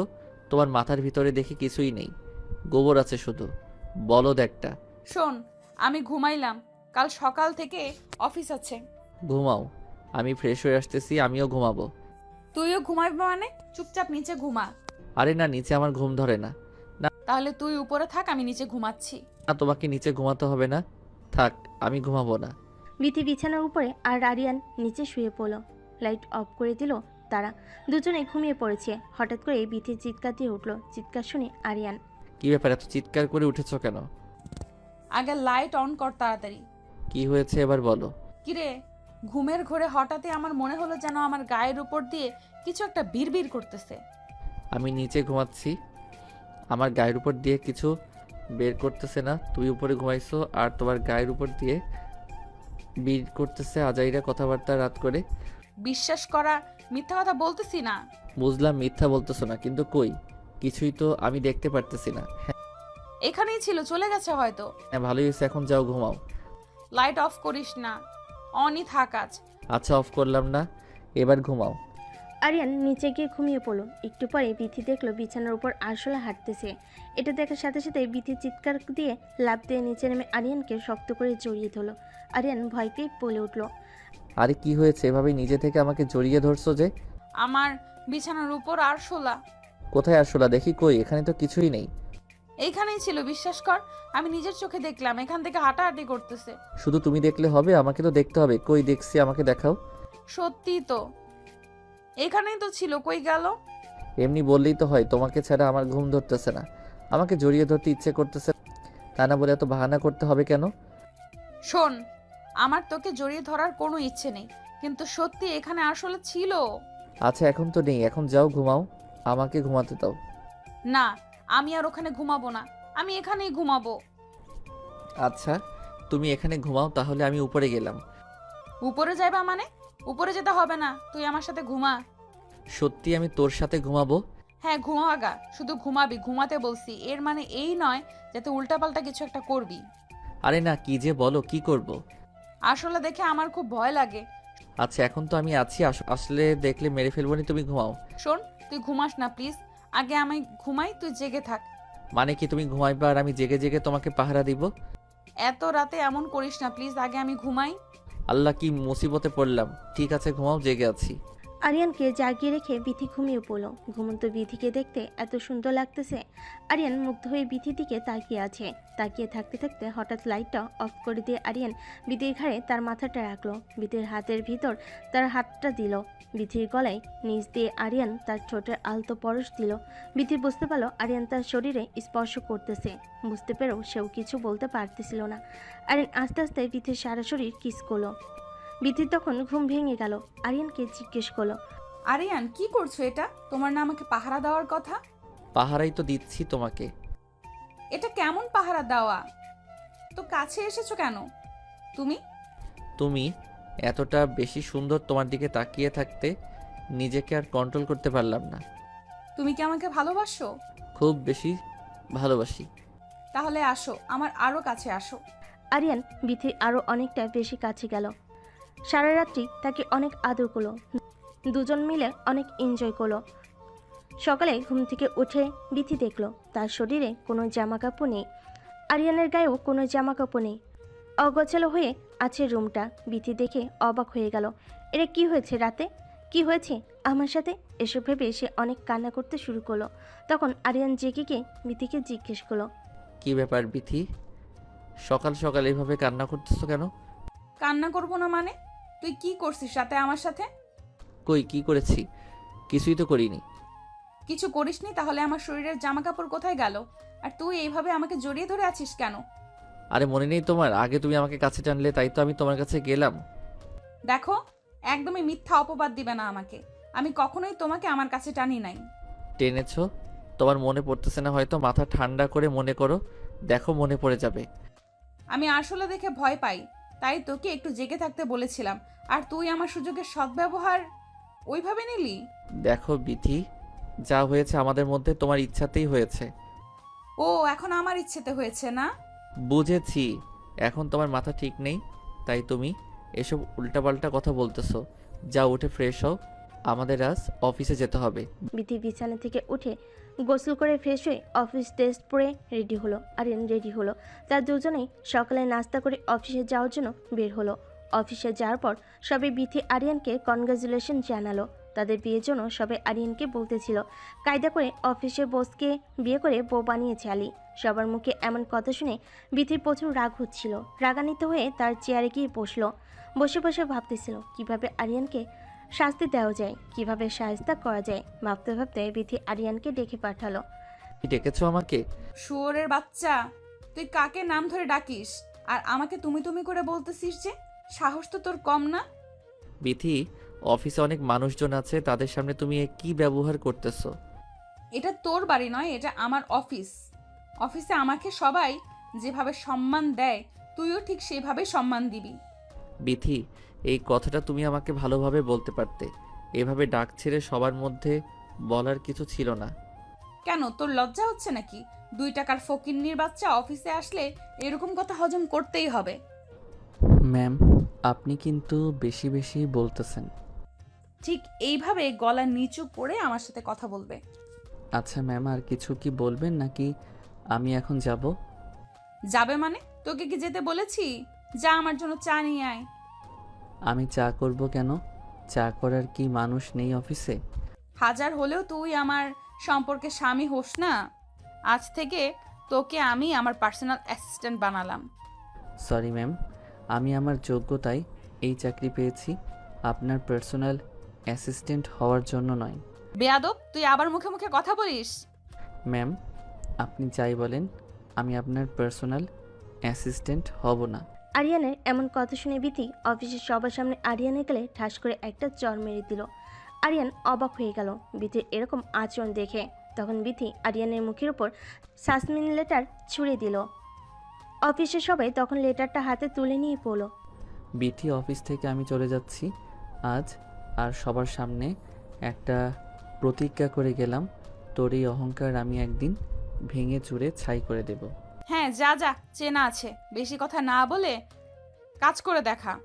তবে যেটা করলেন আপনি, এটা ঠিক করলেন না, এজন্য আপনাকে পস্তাতে হবে। কি পস্তাতে হবে শুনি? তোর বাড়ির ভয় দেখাচ্ছিস যে তোর বাড়িতে গেলে তুই আবার আমার সাথে কুত্তার মতো ব্যবহার করবি? আমি কখনোই আপনার সাথে কুত্তার মতো ব্যবহার করি নাই, জাস্ট আমার ভালোবাসাটা বোঝাতে চাইছি, আমাদের যে সম্পর্ক এটা বোঝাতে চাইছি। কিসের আমাদের সম্পর্ক? আমাদের কোনো সম্পর্ক নেই। তুই টাকার লোভে আমাকে বিয়ে করেছিস। আপনার মতো কুৎসিত মন মানসিকতার একটা মেয়েকে আমি টাকার লগে কোনোদিনও বিয়ে করতাম না। যদি আমি একটু জানতে পারতাম যে আমার বিয়েটা আপনার সাথে, আমি কখনোই বিয়ে করতাম না। মুখে এইসব কথা বলাই যায়? আমার দুয়ারে একদিন আপনাকে আসতেই হবে, এই কথাটা আগে বলে গেলাম। এই কথা বলে আরিয়ান অফিস থেকে বের হয়ে গেল। তখন অফিসে আর সকল মেম্বার বিথিকে বলতে লাগলো, ম্যাম যা করলেন ঠিক করলেন না।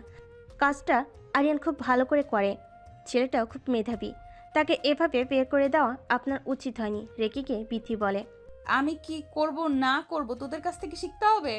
তখন সবাই বলল, ম্যাম আপনার পারিবারিক সমস্যা অফিস পর্যন্ত নিয়ে আসার কোনো দরকার ছিল না, এতে করে অফিসের পরিবেশ নষ্ট হচ্ছে। আপনি অফিসের বস, আপনাকে দেখে সবাই শিখতেছে। বিথি কারোর সাথে কোনো কথা না বলেই অফিস থেকে বের হয়ে তার বাবার বাড়িতে চলে যায়। বিথি মা তাকে দেখে জিজ্ঞেস করে, কিরে মা, এই অবস্থায় কোত্থেকে আসছিস? জামাই কই? আমার জামাই মরছে মা, ওর খবর আমার কাছে নেই। আমার মেজাজটা এমনি ভালো নাই, রুমে যাব। এভাবে কেন কথা বলতেছিস? কি হয়েছে? জানোয়ারকে আমি আমার অফিস থেকে বের করে দিয়েছি।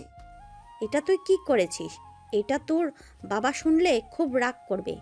আমার যেটা ভালো মনে হয়েছে আমি সেটাই করেছি।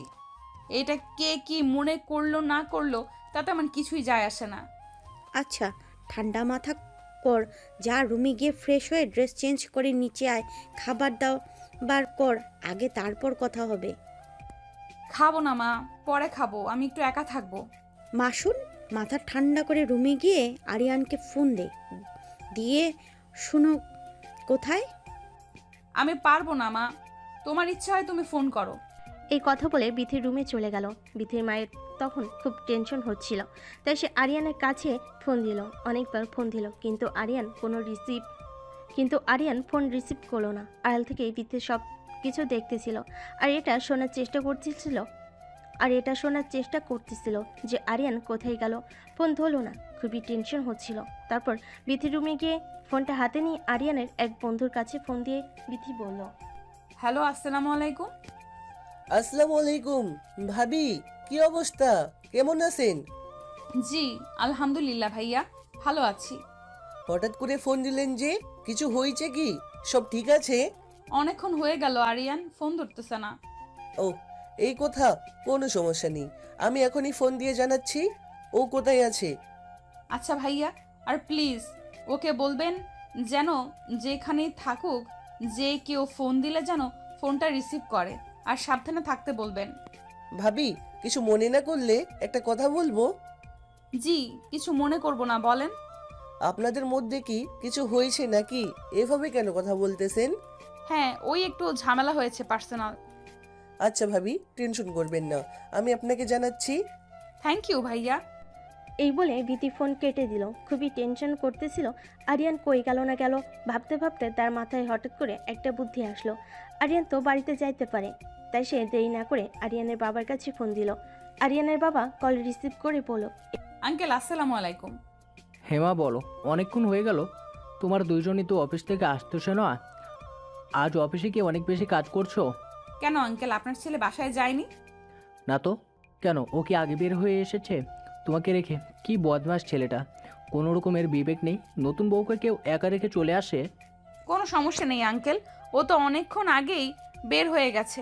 ফোনটা বন্ধ, তাই ভাবলাম আপনাকে ফোন দিয়ে জানি ও কোথায় আছে। ও কি বলো, ফোনটা বন্ধ করে রেখেছে কেন? কাণ্ডজ্ঞান নেই ছেলেটার। আঙ্কেল, আমি আসলে বাড়িতে এসেছি। বাড়িতে গিয়েছে মানে? অফিসের কাজ শেষ করে বাড়িতে এসেছি। মা, তোমাদের মধ্যে আবার কিছু হয়েছে নাকি? আমাকে বলো। শোনেন আঙ্কেল, আপনার কাছ থেকে কিছু লুকাবো না। আপনার ছেলেকে আমি সাসপেন্ড করে দিয়েছি। কি বলো এটা বৌমা? তুমি এটা কি করেছো? কাজটা কিন্তু ঠিক করো নাই। আপনার ছেলের অনেক বেশি অহংকার, তার অহংকার আমি গুড়িয়ে দিয়েছি। সে আমাকে চ্যালেঞ্জ করেছে, সে নাকি আমার থেকে বড় কিছু হয়ে দেখাবে। তাই বলে তুমি এভাবে সাসপেন্ড করে দিবা? আমি বাধ্য হয়েছি। কে জানে রাগের মাথায় ছেলেটা কই গেল। আচ্ছা তুমি ফোন রাখো, আমি আরিয়ানের খোঁজ করি। এই বলে আরিয়ানের বাবা ফোন কেটে দিল। বিথির সাথে আর বেশি কথা বলল না। তারা সবাই মিলে আরিয়ানকে বহুবার ফোন দিল। আরিয়ান ফোন রিসিভ করলো না, ফোন সুইচ অফ বলল। আরিয়ানের বাবা সকল আত্মীয় স্বজন বন্ধু বান্ধব সবাই কাছে ফোন দিল, কিন্তু কোনোভাবে আরিয়ানের খবর পাওয়া গেল না। বিথিও অনেকভাবে আরিয়ানের খবর নেওয়ার চেষ্টা করলো, কিন্তু কোনোভাবেই কোনো খবর মিলল না। এভাবে কেটে গেল 2 বছর। 2 বছর পর আরিয়ান বাড়িতে এসে বাড়ির দরজার কলিং বেল বাজালে আরিয়ানের মা দরজা খুলে আরিয়ানকে দেখে হামা করে কেঁদে উঠল। ছেলেকে জড়িয়ে ধরে পড়ল। এই 2টা বছর কই ছিলি বাবা? 2টা বছর কই ছিলাম আমি নিজেই জানি না। কিভাবে পারলি তুই আমাদের সবাইকে ছেড়ে 2টা বছর পার করে দিতে? কষ্ট তো হয়েছে, কিন্তু কিছু করার ছিল না। আমি নিরুপায় ছিলাম। এই মেয়েটার ওপর রাগ করে তুই আমাদের সবাইকে ভুলে গিয়েছিলিস? বাবা কই, মা আর বিথি ও কই থাকে? তোমাদের সাথে যোগাযোগ করে না?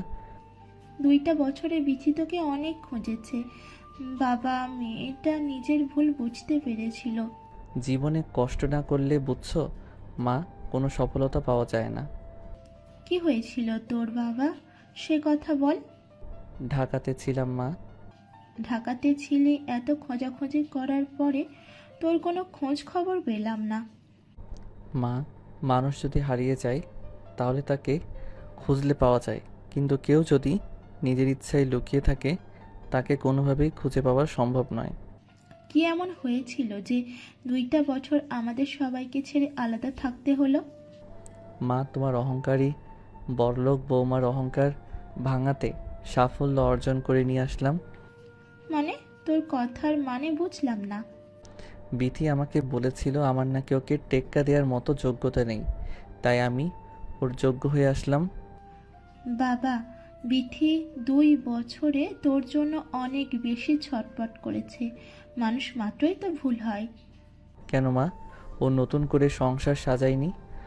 না, ওকে অনেকবার বলেছিলাম তুমি আবার তোমার নতুন জীবনটাকে নতুন করে শুরু করো। ও কি তোমাদের কথা শুনেনি? না, ও সব সময় বলেছে তোর জন্য শেষ পর্যন্ত অপেক্ষা করবে। ও আমাদের বাড়িতে আসে না? আসে, মাঝে মাঝে আমাদের খোঁজ খবর নিয়ে যায়। ছুটকি কোথায় মা? ও বিথিদের বাড়িতে গেছে। কেন? বিথিদের বাড়িতে কেন গেছে? কাল বিথির কোম্পানি নিলামে উঠতেছে। কি বললে, তাই নাকি? তার এত গর্ভের আর সোহাগের কোম্পানি নিলাম করে দিচ্ছে যে? জানি না, তবে ওর আর এসব করতে নাকি ভালো লাগে না। কাল আমি সেই বিথির কোম্পানি কিনে নিচ্ছি মা। বিথির কোম্পানি নিচ্ছিস মানে? এত টাকা তুই পাইলি কই? মা, তোমার ছেলে এখন আগের মতন নেই। 2টা বছর একটা মানুষকে পরিবর্তন করার জন্য অনেক কিছু। সবই বুঝলাম, কিন্তু তুই এত টাকা পাইলি কই? আর তুই কি করিস? মা, তোমার ছেলে এখন ঢাকার সবচেয়ে বিখ্যাত আরএস কোম্পানির বস। তোমার ছেলের আন্ডারে এখন বিথির মতো 5-10টা কোম্পানি থাকে। বাবা, আজ তোর জন্য গর্বে আমার বুকটা ফুলে উঠল। মা, দোয়া করো অহংকার এই মেয়েটার মুখের উপর যেন উচিত জবাব দিতে পারি। না বাবা, ওই মেয়েটা অনেক কিছু সহ্য করেছে এই 2 বছরে। ও চাইলে কিন্তু অন্য একটা ছেলের হাত ধরে চলে যেতে পারতো, কিন্তু যায়নি। তোর জন্য অপেক্ষা করেছে। সে নিজের ভুল বুঝতে পেরেছে। তোর আবার ওকে নতুন করে কাছে টেনে নেওয়া উচিত। মায়ের মুখে এমন কথায় আরিয়ান কিছু না বলে রুমে চলে গেল। রুমে গিয়ে সারা রাত ভাবলো বিথির কথা। আরিয়ান সিদ্ধান্ত নিল যা হওয়ার হয়েছে, বিথিকে আবাসে ঘরে তুলবে, তাদের সংসারটা আবার নতুন করে শুরু করবে। পরের দিন সকালে আরিয়ান রেডি হয়ে বিথির কোম্পানি নিলামের কনফারেন্সে যাওয়ার জন্য বের হলো। কনফারেন্সে যেতে যেতে অনেকটা লেট হয়ে গিয়েছিল। অনুষ্ঠানের ভিতর ঢোকার পরে আরিয়ান দেখলো সমস্ত লোকজন এসে বসে পড়েছে, তার জন্য সবাই অপেক্ষা করতেছে। তার আসাতে লেট হয়েছে। হাজার হাজার মানুষের মধ্যে বিথি আরিয়ানকে দেখে বলল, তুমি এতদিন কই ছিলে জানো? তোমাকে কত খুঁজেছি। কেন আমাকে খুঁজবে কেন? তোমার জীবন থেকে তো চলেই গিয়েছিলাম। জীবনটা আবার নতুন করে সাজিয়েছো নিশ্চয়ই। না, ওই শরীরে যে একবার টাচ করেছে, এই শরীরে অন্য কোনো পুরুষ আর কখনো টাচ করতে পারবে না। অহংকার ভেঙেছে তাইলে তোমার? তোমাকে হারানোর পর জীবনের মূল্য বুঝতে পারলাম। তোমাকে টেক্কা দেওয়ার জন্য জীবনের 2টা বছর লড়াই করলাম, এত তাড়াতাড়ি হার মেনে নিলে? আমার ভুল হয়ে গেছে, প্লিজ আমাকে ক্ষমা করে দিও। তোমার কাছে টেনে নাও। 2 বছরে মানুষের এত পরিবর্তন। তাদের কথা শেষ না হতেই বিথি সমস্ত লোকের মাঝে আরিয়ানকে জড়িয়ে ধরল। জড়িয়ে ধরে ফুপিয়ে ফুপিয়ে কান্না করতে শুরু করলো। বুঝতে পেরে তাকে বুকে টেনে নিল। তারপর আরিয়ান বিথিকে জিজ্ঞেস করলো, হঠাৎ করে কোম্পানি নিলামে তোলার সিদ্ধান্ত নিলে যে? এর একমাত্র কারণ তোমাকে খুঁজে বের করা। তোমার কথার মানে বুঝলাম না। 2টা বছর তোমাকে অনেক খুঁজেছি, কোনোভাবে যখন তোমার খোঁজ মিলল না, তখন আমি এই সিদ্ধান্ত নিলাম। জানলে কিভাবে যে অনুষ্ঠানে আমি আসব? কারণ আমি এইভাবেই অনুষ্ঠানটা আয়োজন করেছিলাম, যেন দেশের আনাচে কানাচে সব জায়গায় এটা ছড়িয়ে পড়ে যে আমার কোম্পানি নিলামে উঠতেছে। এখনো কি এই সিদ্ধান্তই থাকবে নাকি সিদ্ধান্ত চেঞ্জ করবে? সিদ্ধান্ত আমার এটাই থাকবে, আমি কোম্পানি নিলাম করে দিব। চাইলে কিন্তু তুমি কন্টিনিউ করতে পারো। চাই না আমি কন্টিনিউ করতে। আমি সব কিছু ছেড়ে এখন তোমার বউ হয়ে সংসার করতে চাই। চলো অনুষ্ঠান শুরু করি। তার অনুষ্ঠান শুরু করলো। সবচেয়ে বেশি দাম দিয়ে আরিয়ান বিথির কোম্পানিকে নিল। অনুষ্ঠান শেষ করে আরিয়ান বিথিকে বলল, বিথি, তুমি বাড়ি চলে যাও। বাড়ি চলে যাব মানে? তোমার সাথে নিয়ে যাবে না? না। না মানে তুমি আমাকে ক্ষমা করে দাওনি? বেশি কথা বাড়িও না তো, যেটা বলছি সেটা করো। বাড়ি চলে যাও। আরিয়ান প্লিজ, তোমার সাথে সংসার করব জন্য আমি সব কিছু শেষ করে দিলাম। এমন করো না, আমাকে লাস্ট বারের মতো একটা সুযোগ দাও। কান্নাকাটি করতে হবে না, তুমি বাড়ি চলে যাও। আমি তোমার বাড়ি থেকে গিয়ে তোমাকে নিয়ে আসবো। আমি আর একটা মুহূর্তও তোমাকে ছাড়া থাকতে চাই না। আমি এখনই যাব তোমার সাথে বাড়ি। না, তোমাকে আবার নতুন বউ সাজিয়ে আমি আমার বাড়িতে নিয়ে আসবো। আমাদের নতুন জীবন শুরু করব, আবার নতুনভাবে। সত্যি বলতেছো? 3 সত্যি। কবে যাবে তাইলে? আজকে বাসায় যাই, মা বাবার সাথে কথা বলি, তারপরে তোমাকে জানাবো। বেশি লেট করো না প্লিজ, তোমার অপেক্ষায় থাকবো। অনেক দিন তো ছিলে আমাকে ছাড়া একা, আর তো কিছুদিন। এত অধৈর্য হচ্ছ কেন? জানি না এই 2 বছর আমি তোমাকে ছাড়া কিভাবে থেকেছি। তোমার সাথে কাটানো সময়গুলো আমাকে ঘুমাতে দেয়নি, এই জন্য আমি একটা সেকেন্ডও তোমাকে ছাড়া থাকতে পারতেছি না। বেশি সময় নেব না, তাহলে তোমাকে নিয়ে আসবো। আরিয়ানের কথা শুনে বিথি রাস্তার মধ্যে আরিয়ানকে জড়িয়ে ধরলো শক্ত করে। আরিয়ান বলতেছে, আরে কি করো? এটা রাস্তার লোকজন দেখতেছে। লোকজন তো কি হয়েছে? লোকজন তো দেখবেই। মানা করো না প্লিজ, তোমাকে জড়িয়ে ধরে একটু থাকতে দাও। আরিয়ান আর নিষেধ না করে অমনি থেকে জড়িয়ে ধরে অনেকক্ষণ থাকলো। আশেপাশের মানুষগুলো তাদের দিকে তাকিয়েছিল, কিন্তু তারা কোনো দিকে খেয়াল না দিয়ে দুজন দুজনকে শক্ত করে জড়িয়ে ধরেছিল। তারপর আরিয়ান বিথিকে বলল, আচ্ছা হইছে, এখন যাও। কত আদর করতে পারো কাল দেখবনি। জানি না কত আদর করতে পারবো, তবে আমার ভেতর যত ভালোবাসা আছে সমস্তটা তোমাকে দিব। 2 বছরে তুমি তো দেখি অনেক রোমান্টিক হয়ে গেছো। জানি না আগে কি ছিলাম, এখন কি হয়েছি, তবে তোমাকে আর হারাতে চাই না। এখন যাও বাড়িতে। ঠিক আছে, তুমিও যাও, বাড়িতে গিয়ে ফোন দিও। ওকে, আল্লাহ হাফেজ। I love you. I love you too. এখন যাও। তা দুজনের বাড়ি ফিরে গেল। সমস্ত ঘটনা তাদের মা বাবাকে বলল। আরিয়ান তার বাবাকে বিথিকে ঘরে তুলে নিয়ে আসার জন্য কথা জানালো। বলল। এই কথাটা শুনে আরিয়ানের বাবা খুশি হয়ে বলল, এটা তো ভালো সিদ্ধান্ত। কালকে চলো, ঘরের লক্ষ্মীকে ঘরে নিয়ে আসি। রাতে সবাই সিদ্ধান্ত নিল। সকালে তারা রেডি হয়ে বিথিদের বাড়িতে চলে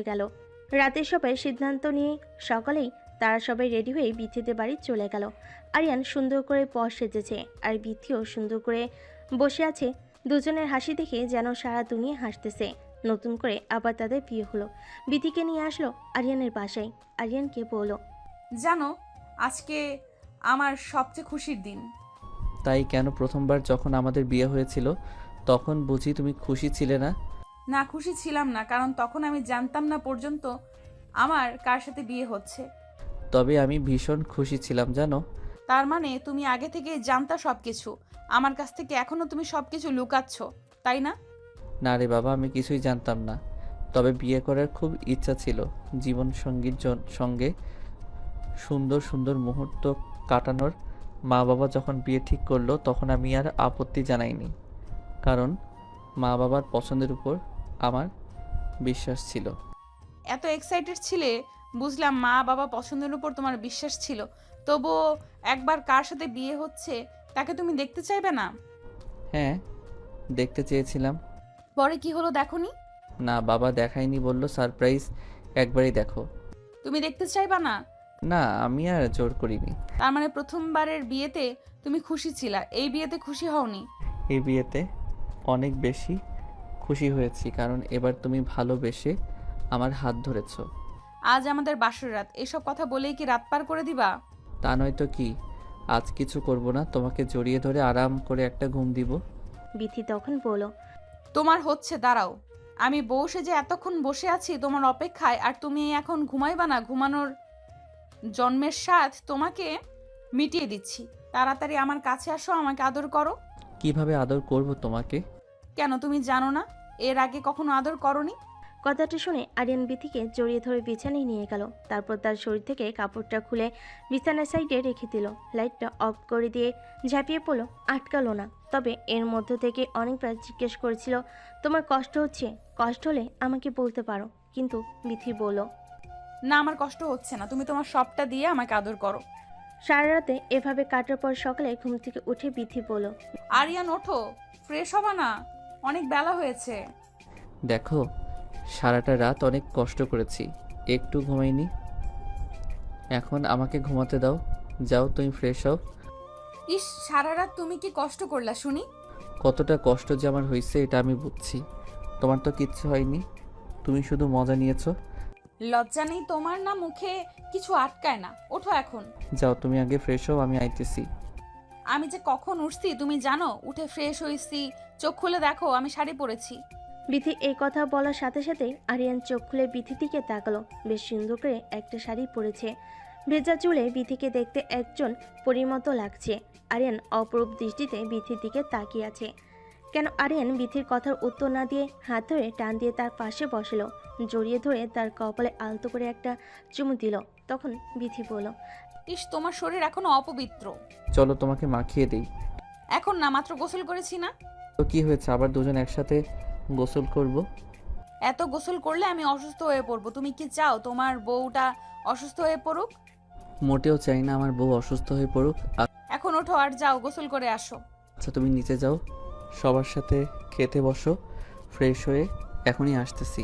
আরিয়ান ফ্রেশ হয়ে নিচে সবার সাথে বসে খাওয়া শেষ করলো। অনেকদিন পর সবাই একসাথে খাবার টেবিলে হাসাহাসি করে খাওয়া দাওয়া শেষ করে আরিয়ান বলল, আমি একটু বাইরে গেলাম, অনেক দিন বন্ধু বান্ধবের সাথে বসে আড্ডা দেওয়া হয় না। এই বলে আরিয়ান বাড়ি থেকে বের হয়ে গেল। বের হওয়ার অনেকক্ষণ পর বিথি আরিয়ানকে ফোন দিয়ে বলল, হ্যালো, হ্যালো, বলো। কই আছো? এই তো বাজারে সবার সাথে বসে আড্ডা দিচ্ছি। কেন, কিছু হয়েছে? বাড়িতে আসবা কখন? এই তো আর একটু পরে চলে আসবো। কেন, কিছু বলবা নাকি? বলো।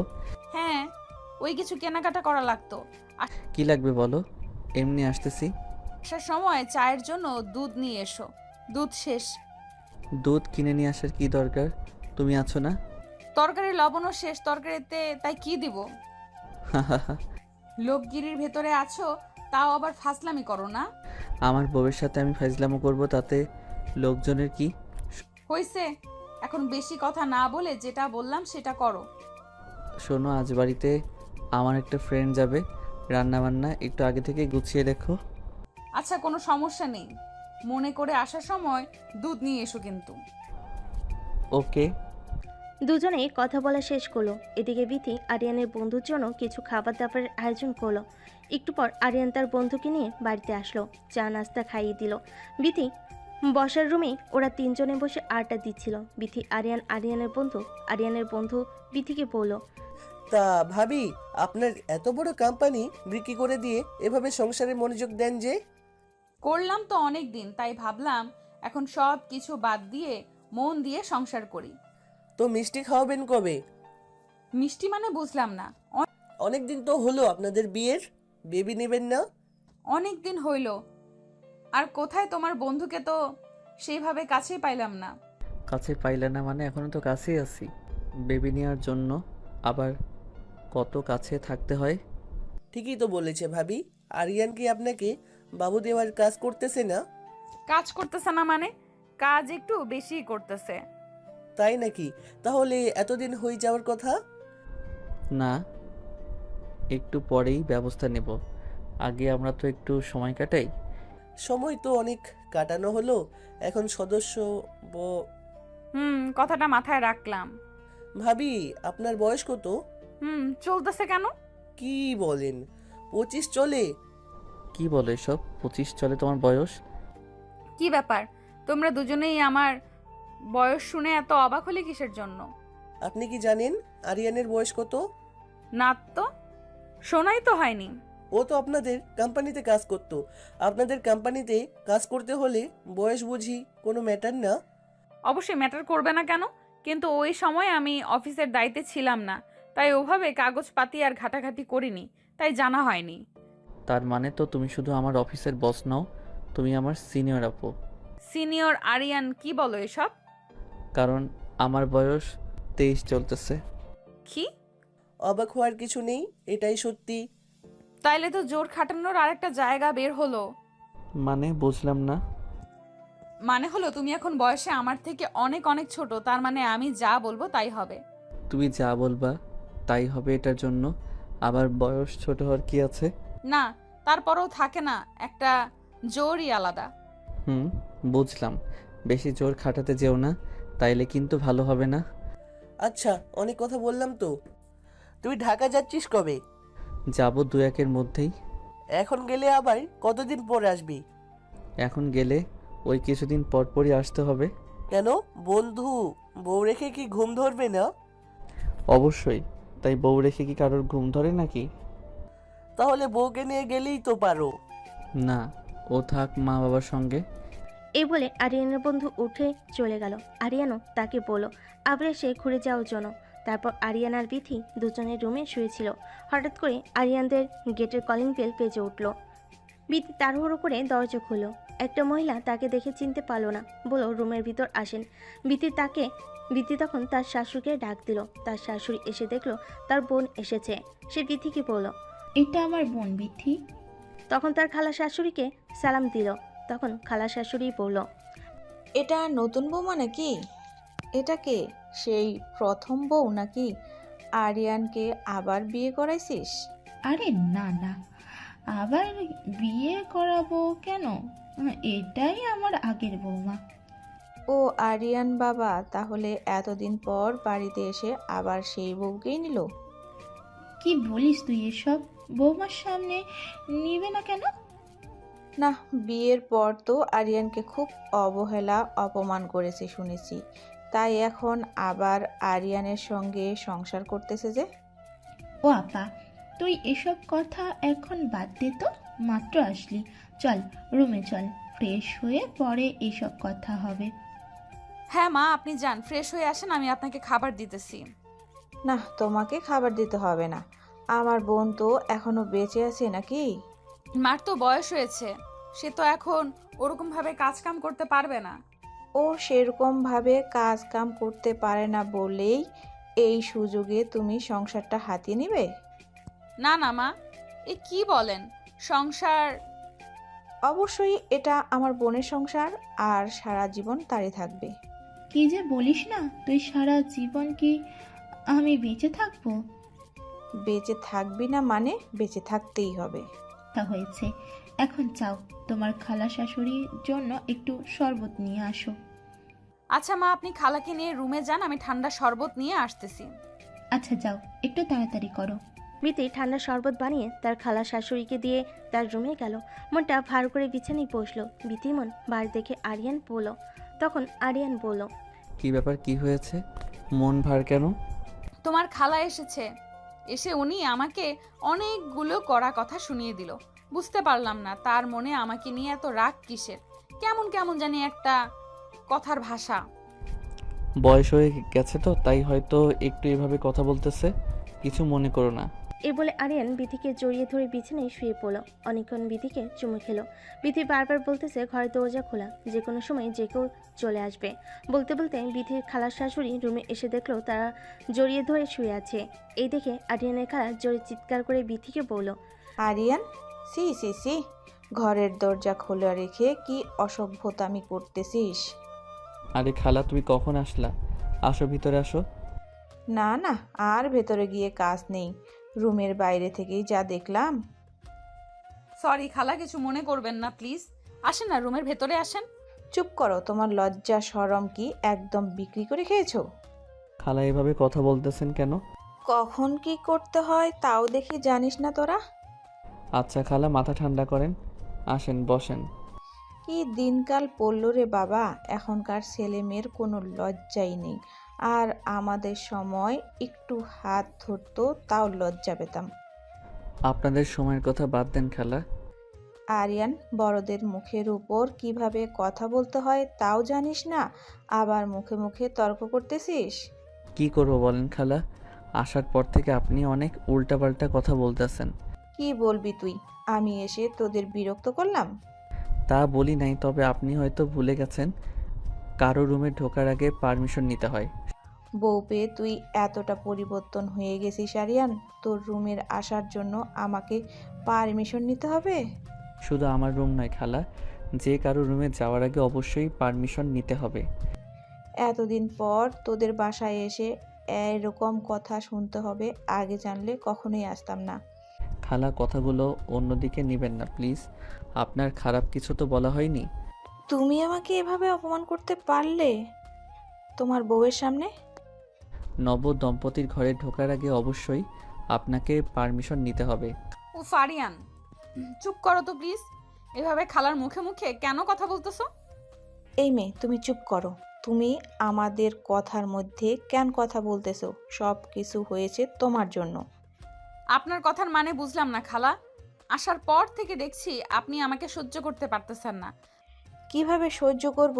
যে মেয়ে বিয়ের পর স্বামীকে অপমান করে তার ফ্যামিলির কাছ থেকে দূরে রাখে, আর সেই এখন সেই টাকার মানুষ হয়ে গেছে, অমনি আবার তার গলায় ঝুলে পড়েছে, সেই মেয়েকে আমি কিভাবে সহ্য করতে পারি? খালা প্লিজ চুপ করেন, আপনি কিন্তু এখন বেশি বেশি বলতেছেন। আরিয়ানের রুমে এমন কথাবার্তা শুনে আরিয়ানের মা রুমে আসলো। এসে সব কিছু শোনার পরে তার বোনকে বলল, কি ব্যাপার, তুই বিথিকে সহ্য করতে পারতেছিস না যে? আর ওদের রুমে আসার আগে তুই নক করে আসলি না? ওদের সবে মাত্র বিয়ে হয়েছে, ওদের মধ্যে একটু এমন কিছু হতেই পারে। আরিয়ানের খালা তখন বলল, আমার তো জানা ছিল না, আর তুই তোর ছেলের বউকে নিয়ে এত আদিক্ষেতা করছিস কিসের জন্য? এমন বউ আমার হলে আমি কখনো বাড়িতে রাখতাম না। আরিয়ানের মাও এই কথা শুনে বলল, বুবু, ভুল মাত্র মানুষেরই হয়। একটা ভুলের কারণ ধরে এভাবে কোনো মানুষকে শাস্তি দেওয়া উচিত নয়। তুই মাথা ঠান্ডা কর আর চল, বাইরে চল। বলে আরিয়ানের মা আরিয়ানের খালাকে বাইরে নিয়ে গেল। বিতি তখন আরিয়ানকে বলল, আরিয়ান, এইভাবে তুমি খালার সাথে কেন কথা বললা? এইভাবে তোমার কথা বলা উচিত হয়নি। খালা, তোমাকে যে কতগুলো কথা শোনালো তাতে তোমার কিছু মনে হচ্ছে না? কি মনে হবে? একটু আগে তুমি না বললা খালা বয়স্ক মানুষ, তার কথায় কিছু মনে না করতে? তার মানে এত কিছু বলবে? আমি তো জানতাম না খালা এত খারাপভাবে তোমার সাথে কথা বলবে। আচ্ছা বাবা, হইছে, তোমারই তো খালা, এত রাগ করার কি আছে? খালার হইয়া আমি সরি বলতেছি, তোমাকে সরি কিছু মনে করো না। দূর পাগল, কি মনে করব? I love you. I love you too. এখন থাকো, আমাকে রান্না করতে হবে। খালা অনেকদিন পরে আসলো। আগে আমার কাছে একটু বসো, তারপরে যাবা। আরে না, আগে আমাকে যাইতে হবে, থাকো। তাইলে আগে আমাকে একটা চুমু দিয়ে যাও। ইস, শখ কত! চুমু দাও, নইলে কিন্তু যেতে দেব না কোথাও। রুমের দরজা কিন্তু খোলা, এটা ভুলে যেও না। ইস, কিছু হবে না, দাও তো। কিচ্ছু হবে না বলে তো তখনও জড়িয়ে ধরছিলা, দেখলে তো কি হলো। এখন আর এমন কিছু হবে না, একটা চুম্বন তো এমন করতেছো কেন? আচ্ছা, চুমুটা এখন তোলা থাকলো, রাতে দিব। রাতে তো অবশ্যই দিবা, বাট এখনকারটা এখন দাও। কি ছেলে মানুষে শুরু করলা বলো তো? যত কথা বাড়াইবা তত কিন্তু তোমারই লেট হবে। সত্যি তোমার সাথে পারা বড্ড কঠিন। আরিয়ানকে জড়িয়ে ধরে বিথি একটা চুমু দিয়ে লজ্জা পেয়ে সে দৌড়ে রান্নাঘরে চলে গেল। রান্না করতে আরিয়ান বিথির পিছনে পিছনে রান্নাঘরের দিকে গিয়ে দেখলো বাড়ির ভিতরে কোনো সার শব্দ নেই, যেন একটা মানুষও নেই হয়েছে। তেমনটাই আরিয়ানের বাবা বাইরে গেছে। আরিয়ানের মা তার খালাকে নিয়ে বাইরের বাগানটাতে ঘুরতে গেছে। বাড়ি একদম ফাঁকা। আরিয়ান রান্নাঘরে গেল, গিয়ে দেখলো বিথি রান্না করতেছে। পিছন থেকে এগিয়ে এসে বিথিকে জড়িয়ে ধরলো। ভয় পেয়ে বিথি চিৎকার করে কেনা কে ভেবে ঘুরে উঠে ঠাস করে একটা চর মেরে দিল। চর মারার পর দেখলো ওটা আরিয়ান ছিল। দ্বিতীয়বার অবাক হয়ে গেল। অবাক হয়ে আরিয়ানকে বলল, আরে আরিয়ান, তুমি? হ্যাঁ আমি। তুমি কি ভেবেছিলে দিনের উপরে বাড়িতে চোর ঢুকেছে? তা নয়, কিন্তু তুমি তো মাত্রই রুমে ছিলা। রুমে ছিলাম তো কি হয়েছে? শোনো, আমার কি পা নেই? আমি কি হেঁটে আসতে পারি না? পা আছে বুঝলাম, কিন্তু এইভাবে চোরের মতো লুকিয়ে লুকিয়ে রান্নাঘরে ঢোকার কি আছে? তাই বলে তুমি আমাকে এভাবে চর দিবা? সরি, আমি বুঝতে পারিনি। মেয়ে মানুষের হাতের চর এত জোরে হয় কিভাবে? ব্যথায় আমার সারা শরীর কাঁপতেছে। আমি ভাবলাম কে না কে, তাই একটু জোরে চর মেরেছি। তোমার সাথে কোনো কথা নেই, যাও একটু রোম্যান্স করবো, এর উপায় নেই। আচ্ছা বাবা, হয়েছে তো, বুঝতে পারি নাই। নেক্সট টাইম আর এমন হবে না। নেক্সট টাইম তোমার এমন হবে না? আবার কি? আমি তেমন করব না মানে কি, একটা চর মেরেছি বলে কি তুমি কখনো আর আমার সাথে রোম্যান্স করবা না? জি হ্যাঁ, তোমার সাথে রোম্যান্স করতে চাই। পরে আবার দেখা গেল কখন না জানি আমার মাথা ফাটিয়ে দিলা। না, মাথা ফাটাবো না, আমি এত ডাকাত না। সেটা দেখতেই পারলাম। তুমি কি? আরিয়ান বাচ্চাদের মতো করে কান্না করতে শুরু করলো। বিথি বারবার সরি বলল, কিন্তু আরিয়ান কিছু শুনলো না। একটু রাগ দেখে রুমে চলে গেল। বিথিও রান্নাবান্না বাদ দিয়ে পিছনে পিছনে রুমে চলে গেল। রুমে চলে যাবার পর অনেক করে বুঝিয়ে বলল, আমি বুঝতে পারি নাই, ভুল হয়ে গেছে। কোনো কথা শুনলো না। সে বিথির সাথে কথাই বললো না। বিথি যেদিকে যায় আরিয়ান বিথির দিক থেকে মুখ ঘুরিয়ে নেয়। রাগ ভাঙাবে কিভাবে এটা বুঝতে না পেরে বিথি আরিয়ানকে বুকে জড়িয়ে ধরে বাচ্চাদের মতো করে মাথায় হাত বোলাতে বোলাতে বলে, আমার ভুল হয়ে গেছে, আমি বুঝতে পারি নাই। নেক্সট টাইম থেকে আর কখনো এমন হবে না। আরিয়ান তখন হেসে উঠল। মনে থাকে যেন, নেক্সট টাইম এমন কখনো করবা না। এ বলে আরিয়ান বিথিকে আরো শক্ত করে জড়িয়ে ধরল। বিথি তখন আরিয়ানের হাত সরিয়ে দিয়ে বলল, আচ্ছা হয়েছে, এখন ছাড়ো। কেন ছাড়বো কেন? আমার এখনো ব্যথা কমে নাই। ব্যথা কমে নাই যেহেতু, তাহলে মলম দিতে হবে। মলম দিতে হবে না, তুমি জড়িয়ে ধরে থাকো, তাইলে ঠিক হয়ে যাবে। আচ্ছা, এই কথা এখন বুঝলাম, সবই তোমার ধান্দা ছিল, তাই না? ও নিজেই আমাকে মারলা, আবার নিজেই এখন ধান্দা বলতেছো? তা নয় তো কি শুনি। তুমি পেছনে পেছনে কেন রান্নাঘরে গেছো? কেন? আবার আমার বউটা একা একা রান্না করবে, তাই তো আমি একটু হেল্প করতে গেলাম। যে আপনাকে হেল্প করতে পারবে না, আপনি রুমে গিয়ে রেস্ট করেন। এমনিতেই আমাকে মেরেছো, তারপর আবার আমাকে রুমে একা একা রেখে চলে যাচ্ছ। আমি তোমার বড়, তুমি আমার জুনিয়র, তো একটু একটু বড় আপুদের হাতের চর খেতেই হয়। তাই না? বড় আপুদের চর খেতে হয়। তখন আরিয়ান বিথিকে জড়িয়ে ধরে বিথির ঠোঁট তার ঠোঁটের ভিতর নিল। বিথির চোখ বন্ধ করে থাকলো। আরিয়ান ললিপপের মতো করে বিথির ঠোঁট চুষে চুষে খাচ্ছিল। বিথির শরীরে যেন তখন কোনো শক্তি কাজ করতেছিল না। সে কিছু না বলে চুপ করে দাঁড়িয়ে রইল। বিথি কিছু বলছে না বলে আরিয়ান অনেকক্ষণ বিথির ঠোঁট তার দখলে রাখলো। একটু সময় পর আরিয়ান হাত দিয়ে বিথির কাপড় খুলতে লাগলো। তখন বিথি আরিয়ানের হাত সরিয়ে দিয়ে লজ্জা পেয়ে দূরে গিয়ে দাঁড়ালো। আরিয়ান তখন বলল, কি ব্যাপার, এভাবে সরে গেলে যে? এটা কি করছো তুমি সোনা? কি আবার করছি? আমি তোমার ছোট না, তোমার জুনিয়র তো।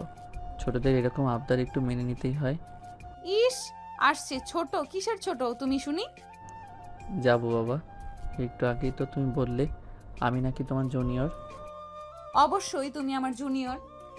তোর জুনিয়র যখন, তাহলে জুনিয়রদের এরকম দুষ্টামি মেনে নিতেই হবে আপু। দেখো কি যে বলো না এসব। লজ্জা পেয়ে বিথি রুম থেকে বের হয়ে আবারও রান্নাঘরে গেল।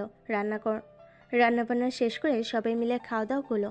খাবার টেবিলে বিথির খালা শাশুড়ি বিথিকে বলল, অনেক দিন তো হলো তোমাদের বিয়ে, এখন কি বাচ্চা কাচ্চা নেবে না? যে খালা আমাকে বলছেন? হ্যাঁ, তোমাকেই বলছি। তুমি ছাড়া এখানে আর কে আছে বাচ্চা কাচ্চা নেওয়ার মতো?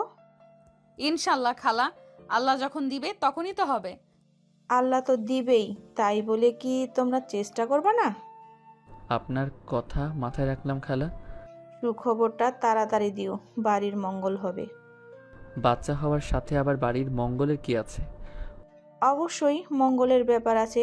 যে বাড়িতে বাচ্চা কাচ্চা নেই সে বাড়িতে কখনো মঙ্গল নেই। ও আচ্ছা, বুঝলাম। আপনাদের সব পুরনো দিনের চিন্তা ভাবনা তো। কথা বলতে বলতে সবাই খাওয়া দাওয়া শেষ করলো। যার যার মতো রুমে চলে গেল। আরিয়ান বিথিকে আবার রাতে ধরলো। সারা রাত বিথিকে অনেক আদর করলো। বিথি অনেকটা অসুস্থ হয়ে পড়েছিল। সকালে ঘুম থেকে উঠতে তার একটু দেরি হয়ে গেল। তার খালা শাশুড়ি উঠে দেখে বিথি এখনও ঘুম থেকে ওঠেনি। এটা দেখে সে বিথির দরজার কাছে যায় আর ডাকা শুরু করে। বিথির দরজা খুলে দিলে তার খালা শাশুড়ি দেখে বিথির কাপড় চোপড় এলোমেলো হয়ে আছে। তার খালা শাশুড়ি রেগে গিয়ে বলল, এ কি অবস্থা তোমার? আর কি অবস্থা তোমার জামা কাপড়ের? এভাবে দরজা খুলে দিতে লজ্জা করলো না তোমার? সরি খালা, আমি একটু অসুস্থ তো তাই বুঝতে পারিনি।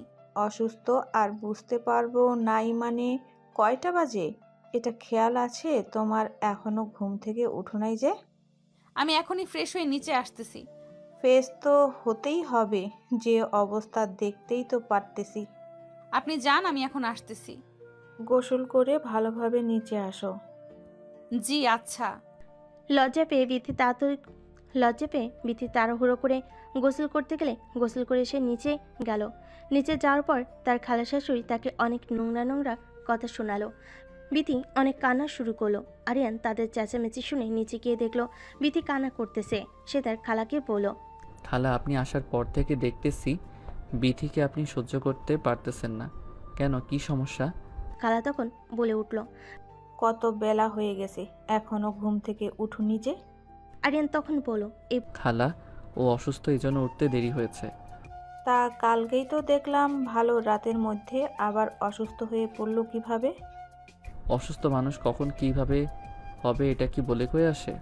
ওহো আরিয়ান, চুপ করো তো প্লিজ। তুমি চুপ করো, তুমি যাও রুমে যেয়ে চুপচাপ শুয়ে থাকো। রুমে গিয়ে শুয়ে থাকবে মানে? রান্না বান্না কে করবে? কে করবে? আবার মা করবে। বিথি অসুস্থ, অসুস্থ শরীর নিয়ে কেউ এখন রান্না বান্না করবে? তোর মা বয়স্ক মানুষ, তোর বউকে রুমে শুইয়া রাইখা তোর মাকে দিয়ে কাজ করাবি? ওহ বুবু, তুই কি শুরু করলি বলতো? বিথি অসুস্থ, তুই কি কথা বলতে পারছিস না? অসুস্থ হলে শুয়ে থাকতে হয় না, তাহলে অসুখ আরও বেশি হয়ে কাজ কাম করবে, খাওয়া দাওয়া করে ওষুধ পানি খাইলেই তো অসুখ ঠিক হয়ে যায়। সব সময় শরীর একরকম থাকে না খালা। আরিয়ান তুমি রুমে যাও তো। মা, তুমি খালাকে কিছু বলো, এভাবে কথায় কথায় বিধির ভুল ধরা বন্ধ করতে বলো প্লিজ। বলে আরিয়ান বিথিকে নিয়ে রুমে চলে গেল। রুমে গিয়ে বিথিকে বিছানায় শুয়ে দিল। আরিয়ান ফ্রেশ হয়ে এসে বিথির মাথা টিপে দিচ্ছিল। বেচারা খুব মন খারাপ ছিল। আরিয়ান এটা বুঝতে পারলো। কি বলবে ভাষা খুঁজে পাচ্ছিল না। তখনই আরিয়ানের মা আসলো, এসে বিথিকে বলল, মা কিছু মনে করো না, তোমার খালার অনেক বয়স হয়ে গেছে তো, ওর মাথাও ঠিক নেই, তাই কখন কার সাথে কিভাবে কথা বলতে হয় এটাও বুঝতে পারে না। তুমি কিছু মনে করো না মা, 2 দিনের মধ্যে চলে যাবে। বিথি বলল, না না মা, কি যে বলেন, আমি কিছু মনে করিনি। খালা বয়স্ক মানুষ, ভুল ত্রুটিতে ধরবেই। আমি জানি তোমার অনেক অভিমান হয়েছে। না মা, এমন কিছু না, আমারই তো ভুল, আজ অনেকটা লেট হয়ে গেল। কোনো লেট হয়নি, তোমার শরীর খারাপ বেশ করেছো, শুয়ে আছো শুয়ে থাকো, আমি খাবার তোমার রুমে পাঠিয়ে দিব। মা, আপনি রান্না করবেন কেন? আমি রান্না করতেছি। চুপচাপ শুয়ে থাকো, বেশি পাকনা পাকনা কথা বলো না। আমি কি রান্না বান্না করতে পারি না, নাকি আমি রান্না করতে পারি? আমি কখন থেকে তাকে এই কথাটাই বোঝানোর চেষ্টা করতেছি, কিন্তু তোমার বৌমা তো জেদি, কিছু বুঝতেছে না। বুঝবে না মানে? তুই বোঝা, ও যেন রুম থেকে বের না হয়, তুই ওর পাশে বসে থাক। আরিয়ানের মা রুম থেকে বের হয়ে যাওয়ার পর তার খালা আসলো, রুমে এসে বিথিকে বলল, বিথি বলল। আরিয়ানের খালা রুম থেকে বের হয়ে যাওয়ার পর আরিয়ান বিথিকে বলল, কাল ভেবে নিতে বললাম, তোমার কি আজকেই বাচ্চা কাচ্চা হয়ে গেল নাকি শরীর খারাপ করতেছে? জানি না খালা, বুঝতে পারতেছি না, কেমন জানি একটা লাগতেছে। শোনো, আমার কথায় কিছু মনে করো না। না না খালা, কিছু মনে করিনি, ভুল তো আমারই হয়েছে। ডাক্তার নিয়ে এসে পরীক্ষা নিরীক্ষা করো, দেখো বাচ্চা কাচ্চা হলো নাকি। জি আচ্ছা। খবরটা তাহলে শুনে যেতে পারবো? আচ্ছা খালা, খুব শীঘ্রই আপনাকে সুখবর দিবনি। বিথি লজ্জা পেয়ে কিছু না বলে বালিশে মুখ চেপে ধরল। আরিয়ান দরজা লাগিয়ে দিয়ে জড়িয়ে ধরল। বিথি বলল, বাচ্চা বাচ্চা নিতেই হবে, সবাই পাগল হয়ে গেছে বুঝছো, একটা ব্যবস্থা নিতে হবে আমাদের। আরে আরে কি করো? শুনলে না খালা কি বলল? তাই বলে তুমি এখন এসব করবা নাকি? হ্যাঁ, কারণ খালা 2-1 দিনের মধ্যে বাসায় চলে যাবে। তুই শুনলা না খালা সুখবর শুনে যেতে চাই। এই যাও, আমি অসুস্থ, এটা ভুলে গেছো নাকি? ব্যথা দিব না, আস্তে আস্তে আদর করব। একদমই না, আমি তোমাকে বিশ্বাস করতেছি না। রাতেও এই সেম কথা বলে অনেক ব্যথা দিয়েছো। বেশি চিল্লাপিল্লা করলে, বেশি নড়াচড়া করলে তো ব্যথা লাগবেই। তোমাদের আবার কিসের ব্যথা, কত কষ্ট যে আমাদের হয় এটা আমরা বুঝি।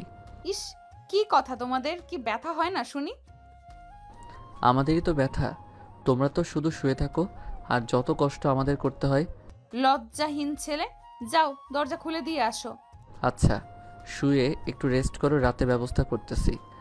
একদমই বাড়াবাড়ি করলে তোমাকে বাইরে রেখে দরজা লাগিয়ে রাতে ঘুম পারবো।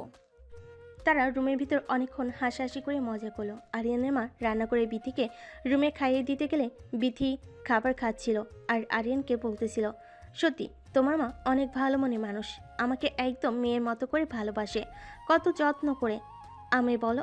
আরিয়ান বিথির কথা শুনতেছিল আর থেকে থেকে খাবার খাইয়ে দিচ্ছিল।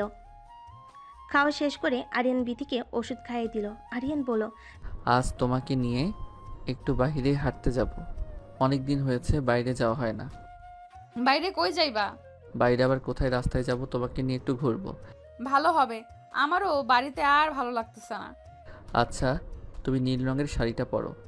শাড়ি পরবো? আমি তো শাড়ি পরে বের হতে পারি না। আমি আছি না, তোমার কোনো সমস্যা হবে না। আচ্ছা, পরবো নি। বিকেল হয়ে গেল। আরিয়ান বিথিকে রেডি হতে বলে আরিয়ান রেডি হয়ে রুমে এসে দেখলো বিথি এখনো পর্যন্ত রেডি হয়নি, সে কাপড় পরতে পারতেছে না। আরিয়ান খুব যত্ন করে কাপড় পরিয়ে দিল, তারপর দুজনে মিলে বের হয়ে একটা রিক্সা নিল। কিন্তু বিথি শাড়ি পরে রিক্সাতে উঠতে পারতেছিল না। তখন আরিয়ান বিথিকে কোলে তুলে নিয়ে রিক্সাতে বসিয়ে দিল। তারপর তারা অনেক ঘোরাঘুরি করলো, অনেক কিছু খাওয়া দাওয়া করলো, অনেক সুন্দর সুন্দর ছবি উঠালো। সন্ধ্যার আগ দিয়ে তার রেস্টুরেন্টে খাওয়া দাওয়া করে বাড়ির সবার জন্য খাবার নিয়ে আসলো। বাড়িতে আসার পর অফিস থেকে আরিয়ানের কাছে ফোন আসলো। হ্যালো জাবির, বল কি অবস্থা? এই তো অবস্থা ভালো, তোমার কি অবস্থা? এই তো ব্রাদার ভালো। হ্যাঁ, অনেকদিন হয়ে গেল বাড়িতে গেছো, আর আসতে ইচ্ছে করছে না নাকি? হ্যাঁ যেতে তো হবেই, একটু কাজ কাম করলাম তো তাই ব্যস্ত ছিলাম। ফোন দাও না, আর খোঁজ খবরও নাও না। তোমার ভাবিকে নিয়ে আজকে একটু বের হয়েছিলাম। ও ভাই, আচ্ছা, তাহলে বউকে নিয়ে তুমি আনন্দ মস্তি করতেছো, এই জন্য আর অফিসের খবর নেই? তা না, কিন্তু আমি তো দায়িত্ববান মানুষের কাছেই দায়িত্ব দিয়ে এসেছি। তা ভাইয়া একা একাই বিয়ে শাদী করলা? আমাদের জন্য একটা মেয়েকে দেখো। আমার পছন্দের মেয়েকে কি আর তুমি বিয়ে করবে ভাই? কেন বিয়ে করব না? যা আমরা তো পছন্দের কোনো মেয়ে নাই। আচ্ছা বললা যখন খোঁজখবর নিয়ে জানাবো। তো ভাই খুশির মিষ্টি খাওয়াইবা কবে? কী রে ভাই, যেখানে যাই শুধু এই একই কথা বলে, এছাড়া কি কোনো কথা নেই? এছাড়া কি কথা থাকবে? বিয়ের আগে সবাই বলে বিয়ে করবি কবে, বিয়ের পরে বলবে বাচ্চা কাচ্চা হবে কবে, বাচ্চা কাচ্চা হওয়ার পরে আবার তখন সবাই বলবে বাচ্চা কাচ্চার বিয়ে শাদী দিবা কবে। এরকমটাই তো হয়। ঠিক বলেছিস ভাই, রাস্তাঘাটে বের হওয়া যায় না। হ্যাঁ, তো লোকজন তো ঠিকই বলে অনেক দিন তো হয়ে গেল, এখন বাচ্চা কাচ্চা নিলেই তো পারো। হ্যাঁ তাই ভাবতেছি, ওটাই করতে হবে। তো ভাবি ভালো আছে না? হ্যাঁ আলহামদুলিল্লাহ আছে ভালো। আচ্ছা, অনেক কথা বললাম, আসল কথা বলতেই ভুলে গেছি। কি কথা বল। আরে 25 তারিখ ইন্ডিয়া থেকে আমাদের নতুন ক্লায়েন্ট আসার কথা। কি বলিস, 25 তারিখ? হ্যাঁ ভাই, 25 তারিখে নাকি ওরা এখানে আসবে। আর মাত্র 7 দিন পর, এত তাড়াতাড়ি দিন করলি যে? কিছুই করার নেই, কারণ ওদের নাকি সময় ছাড়া আর সময় হবে না। আচ্ছা তাইলে কি আর করা যাবে, আসবো নি আমি 25 তারিখের আগেই। না বউকে রেখে আসতে ভালো না লাগলে বউকে সঙ্গে করে নিয়ে আসো ভাই। ওকে নিয়ে যাবে না? কেন, আমরা কি কেড়ে নিব নাকি? কেড়ে নিতে চাইলে কি আমি নিতে দেব নাকি? তাহলে ভয় কিসের? এমনি রে ভাই, ও যাইতে চায় না এখানে, মা বাবা সবাই আছে, ওদের বয়স হয়ে গেছে। আচ্ছা ভাই, তাহলে সময় মতো চলে আসো, দেখা হচ্ছে। ওকে ব্রো, দেখা হচ্ছে। আরিয়ানকে অনেকক্ষণ চিন্তিতভাবে কথা বলতে দেখে বিথি আরিয়ানকে বলল। কি কোনো প্রবলেম হয়েছে? আরিয়ান মন খারাপ করে বলল। 25 তারিখে ব্যাগ যেতে হবে ইন্ডিয়া থেকে, ক্লায়েন্ট আসতেছে, মিটিং আছে। মন খারাপ করে বিথি বলল। 25 তারিখ এত তাড়াতাড়ি চলে যাইবা? আরিয়ান বলল। কি করা যাবে বল, আমার তো তাড়াতাড়ি যাওয়ার কোনো প্ল্যান ছিল না। আচ্ছা কি করা যাবে, কাজ যেহেতু যেতে তো হবেই। মন খারাপ কইরো না, আমি খুব তাড়াতাড়ি চলে আসবো। চলে আসার দরকার কি, আবার গিয়ে নিখোঁজ হয়ে যাও। এখন আর নিখোঁজের উপায় আছে নাকি? কেন, এখন আবার কি এমন পরিবর্তন হলো? আমার মিষ্টি একটা বউ রেখে কি আর দূরে থাকা যায় বলো? থাকতে তো যাচ্ছ, কতদিন থাকবে কে জানে। খুব অল্প দিন থাকবো, যত তাড়াতাড়ি সম্ভব চলে আসবো। দেখবো নি কেমন তাড়াতাড়ি আসো তুমি। যাওয়ার আগে বাবুটাকে তোমার পেটের ভেতর দিয়েই যাই, কি বলো? যাও, কি বলো এসব? হ্যাঁ ঠিকই তো বলেছি, যেন পরের বার আসলে আমার বাবুর স্পর্শ পাইতে পারি। কেন গো, আপনি কি বাবু হওয়ার পরে আসবেন? বাবু হওয়ার পরে আসবো না, তবে আস্তে আস্তে তোমার পেটের ভেতর বাবু একটা বড় হয়ে যাবে, তোমার পেটে হাত দিলে আমার বাবুর স্পর্শ পাবো। আচ্ছা হয়েছে, এখন যাও। প্রয়োজনীয় জিনিসগুলো বোঝাতে হবে, নইলে বের হওয়ার সময় তাড়াহুড়ো করে অনেক জিনিস রেখে যেতে পারি। আরিয়ান বাইরে গিয়ে তার বাবা মাকে ডেকে বলল তার 25 তারিখে যাইতে হবে। এদিকে বিথি তো প্রচুর মন খারাপ, সবসময় মন ভার করে নিয়ে থাকে। আরিয়ান চলে যাবে বলে আরিয়ানের মনটাও খারাপ। এত তাড়াতাড়ি যাওয়ার কোনো ইচ্ছে ছিল না, তবুও যাইতে হবে, অফিসে বলে কথা। দেখতে দেখতে 23 তারিখ। আজ বিথির সকালে ঘুম থেকে উঠতে কান্না শুরু করে দিল। আরিয়ান চোখ খুলে দেখলো বিথি কান্না করতেছে। আরিয়ান ভয় পেয়ে তাড়াহুড়ো করে উঠে বসলো আর বিথিকে বলল। কি হয়েছে, কি ব্যাপার? সকাল সকাল ঘুম থেকে উঠে তুমি কান্না করতেছো কেন? আজ 23 তারিখ। আজ 23 তারিখ তো কি হয়েছে? কি হয়েছে মানে? কাল 23 তারিখ, কাল সকালেই তো তুমি চলে যাইবা। পাগলি, এটা ভেবে কান্না করার কি আছে? বললাম না খুব তাড়াতাড়ি চলে আসবো। যতই বলো তবুও এই কয়েকটা দিন তোমাকে ছাড়া কিভাবে থাকবো বুঝতে পারতেছি না। যখন 2টা বছর ছিলাম না তখন কিভাবে ছিলা? কিভাবে যে ছিলাম ওটা শুধু আমিই জানি, ওটা কাউকে বোঝানোর মতো কথা না। জানি, আমি খুব কষ্টে কাটিয়েছো। ঢাকা যেয়ে আবার আমাকে ভুলে যাবে না তো? পাগল তুমি, তোমাকে ভুলবো আমি? ভুলতেও তো পারো। আমি মরে যাব তাও তোমাকে ভুলবো না। চুপ, কি সব কথাবার্তা বলো তুমি? তাহলে তুমি কান্নাকাটি করা বাদ দাও। ঘুম থেকে উঠে খাওয়া দাওয়া করে আরিয়ান তার প্রয়োজনীয় সমস্ত জিনিসপত্র গোছাতে লাগলো। বিথিও সঙ্গে হেল্প করতেছিল। দুপুরে গোসল করার আগে আরিয়ান বিথিকে কোলে করে বিছানায় নিয়ে গেল। একটানে বিথির কাপড় খুলে দিল। বিথি চোখ বন্ধ করে রইল। আরিয়ান আস্তে আস্তে বিথি ব্লাউজের বোতাম খুলতে লাগলো। তারপর সারা শরীর থেকে জামা কাপড় খুলে ফেলে দিল। একইভাবে আরিয়ানও তার শরীরের জামা কাপড় সরিয়ে ফেলে নিজেদের মধ্যে আর কোনো কিছু দূরত্ব রাখলো না। দুজনেই মিলেমিশে একাকার হয়ে গেল। প্রচুর আদর করলো। বিথি বলল, ইস, ব্যথা লাগছে। আর একটু সহ্য করো। আর একটুও পারবো না, তুমি ছাড়ো আমায়। আর একটু বাবা, ঠিক হয়ে যাবে, চলেই তো যাব। চলে যাবা বলে এতটা বেশি ব্যথা দিবা? আমার ভালো লাগছে, বোঝো প্লিজ। ঠিক আছে, এখন যত ইচ্ছা হয় তত করে নাও রাতে, কিন্তু খবরদার আমার শরীরে টাচ করবে না। আচ্ছা, রাতেরটা রাতে দেখা যাবে। চলে যাওয়ার আগে এভাবে ঝামেলা করবে না। ঝামেলা আবার কই করলাম? তুমি তো ঝামেলা করতেছো। তারপর দুজনেই উঠে দুপুরের গোসলটা সেরে নিল। সবার সাথে গল্প গুজব করতে করতে বিকেলটা পার হয়ে গেল। সন্ধ্যে খাওয়া দাওয়া করে আরিয়ান তাড়াতাড়ি ঘুমাতে গেল, কারণ সকালে তাড়াতাড়ি করে উঠতে হবে, চলে যাইতে হবে। বিথিও বেশি দেরি না করে ঘুমাতে চলে গেল। দুজনেই ঘুমিয়ে পড়ল। অনেক রাতে বিথি আরিয়ানকে জড়িয়ে ধরলো, আরিয়ানও বিথিকে জড়িয়ে ধরলো। আরিয়ান বিথির গলায় কামড় দিল, আহ করে চিৎকার করে উঠল। এই সুযোগে আরিয়ান বিথির ওপর আবার ঝাঁপিয়ে পড়ল। বিথি আহ উফ কি শব্দ করতেছিল। আরিয়ান প্রচণ্ড মজার সঙ্গে সারাটা রাত বিথির শরীর একদম কামড়ে ফেল। সকালে ঘুম থেকে উঠে রেডি হয়ে আরিয়ান বের হয়ে গেল। 4-5 দিন পর হঠাৎ করে বিথি মাথা ঘুরে পড়ে গেল। আরিয়ানের মা ডক্টর নিয়ে এসে বিথিকে পরীক্ষা করে দেখলো বিথি প্রেগনেন্ট। ডক্টর বলল, সুখবর আছে, মিষ্টি খাওয়ান। কি সুখবর ডক্টর বলেন? আপনার ছেলের বউ মা হতে যাচ্ছে। সত্যি ডাক্তার, সত্যি বলছেন আপনি? একদমই সত্যি বলতেছি। আল্লাহ, কি বলেন, বিশ্বাসই তো করতে পারছি না। ডক্টরের মুখ থেকে এমন কথা শুনে অনেক খুশি হলো। তারপর আরিয়ানকে ফোন দিয়ে তারই সুখবরটা জানালো। আরিয়ানও প্রচুর খুশি হলো। এই খবর শোনা মাত্র আরিয়ান বলল, যত তাড়াতাড়ি সম্ভব আমি বাড়িতে আসতেছি মা। আরিয়ান তার মাকে বলল বিথিকে যেন চোখে চোখে রাখে, একদম যেন কোনো কাজ করতে না দেয়। আরিয়ানের মা আরিয়ানের সব কথা শুনে কোনো কাজ করতে দেয় না। 7-8 দিন পর আরিয়ান বাড়িতে আসলো। এসে বলল, থ্যাংক ইউ সো মাচ। দূর পাগল, থ্যাংক ইউ বলার কি আছে? এই যে আমার বেবিকে দুনিয়াতে নিয়ে আসার জন্য। কষ্ট তো তুমি বেশি করেছো। আরিয়ান বিথিকে জড়িয়ে ধরে কপালে চুমা দিল। তারপর তাদের নতুন সুখের জীবন শুরু হলো। গল্প এখানেই সমাপ্তি।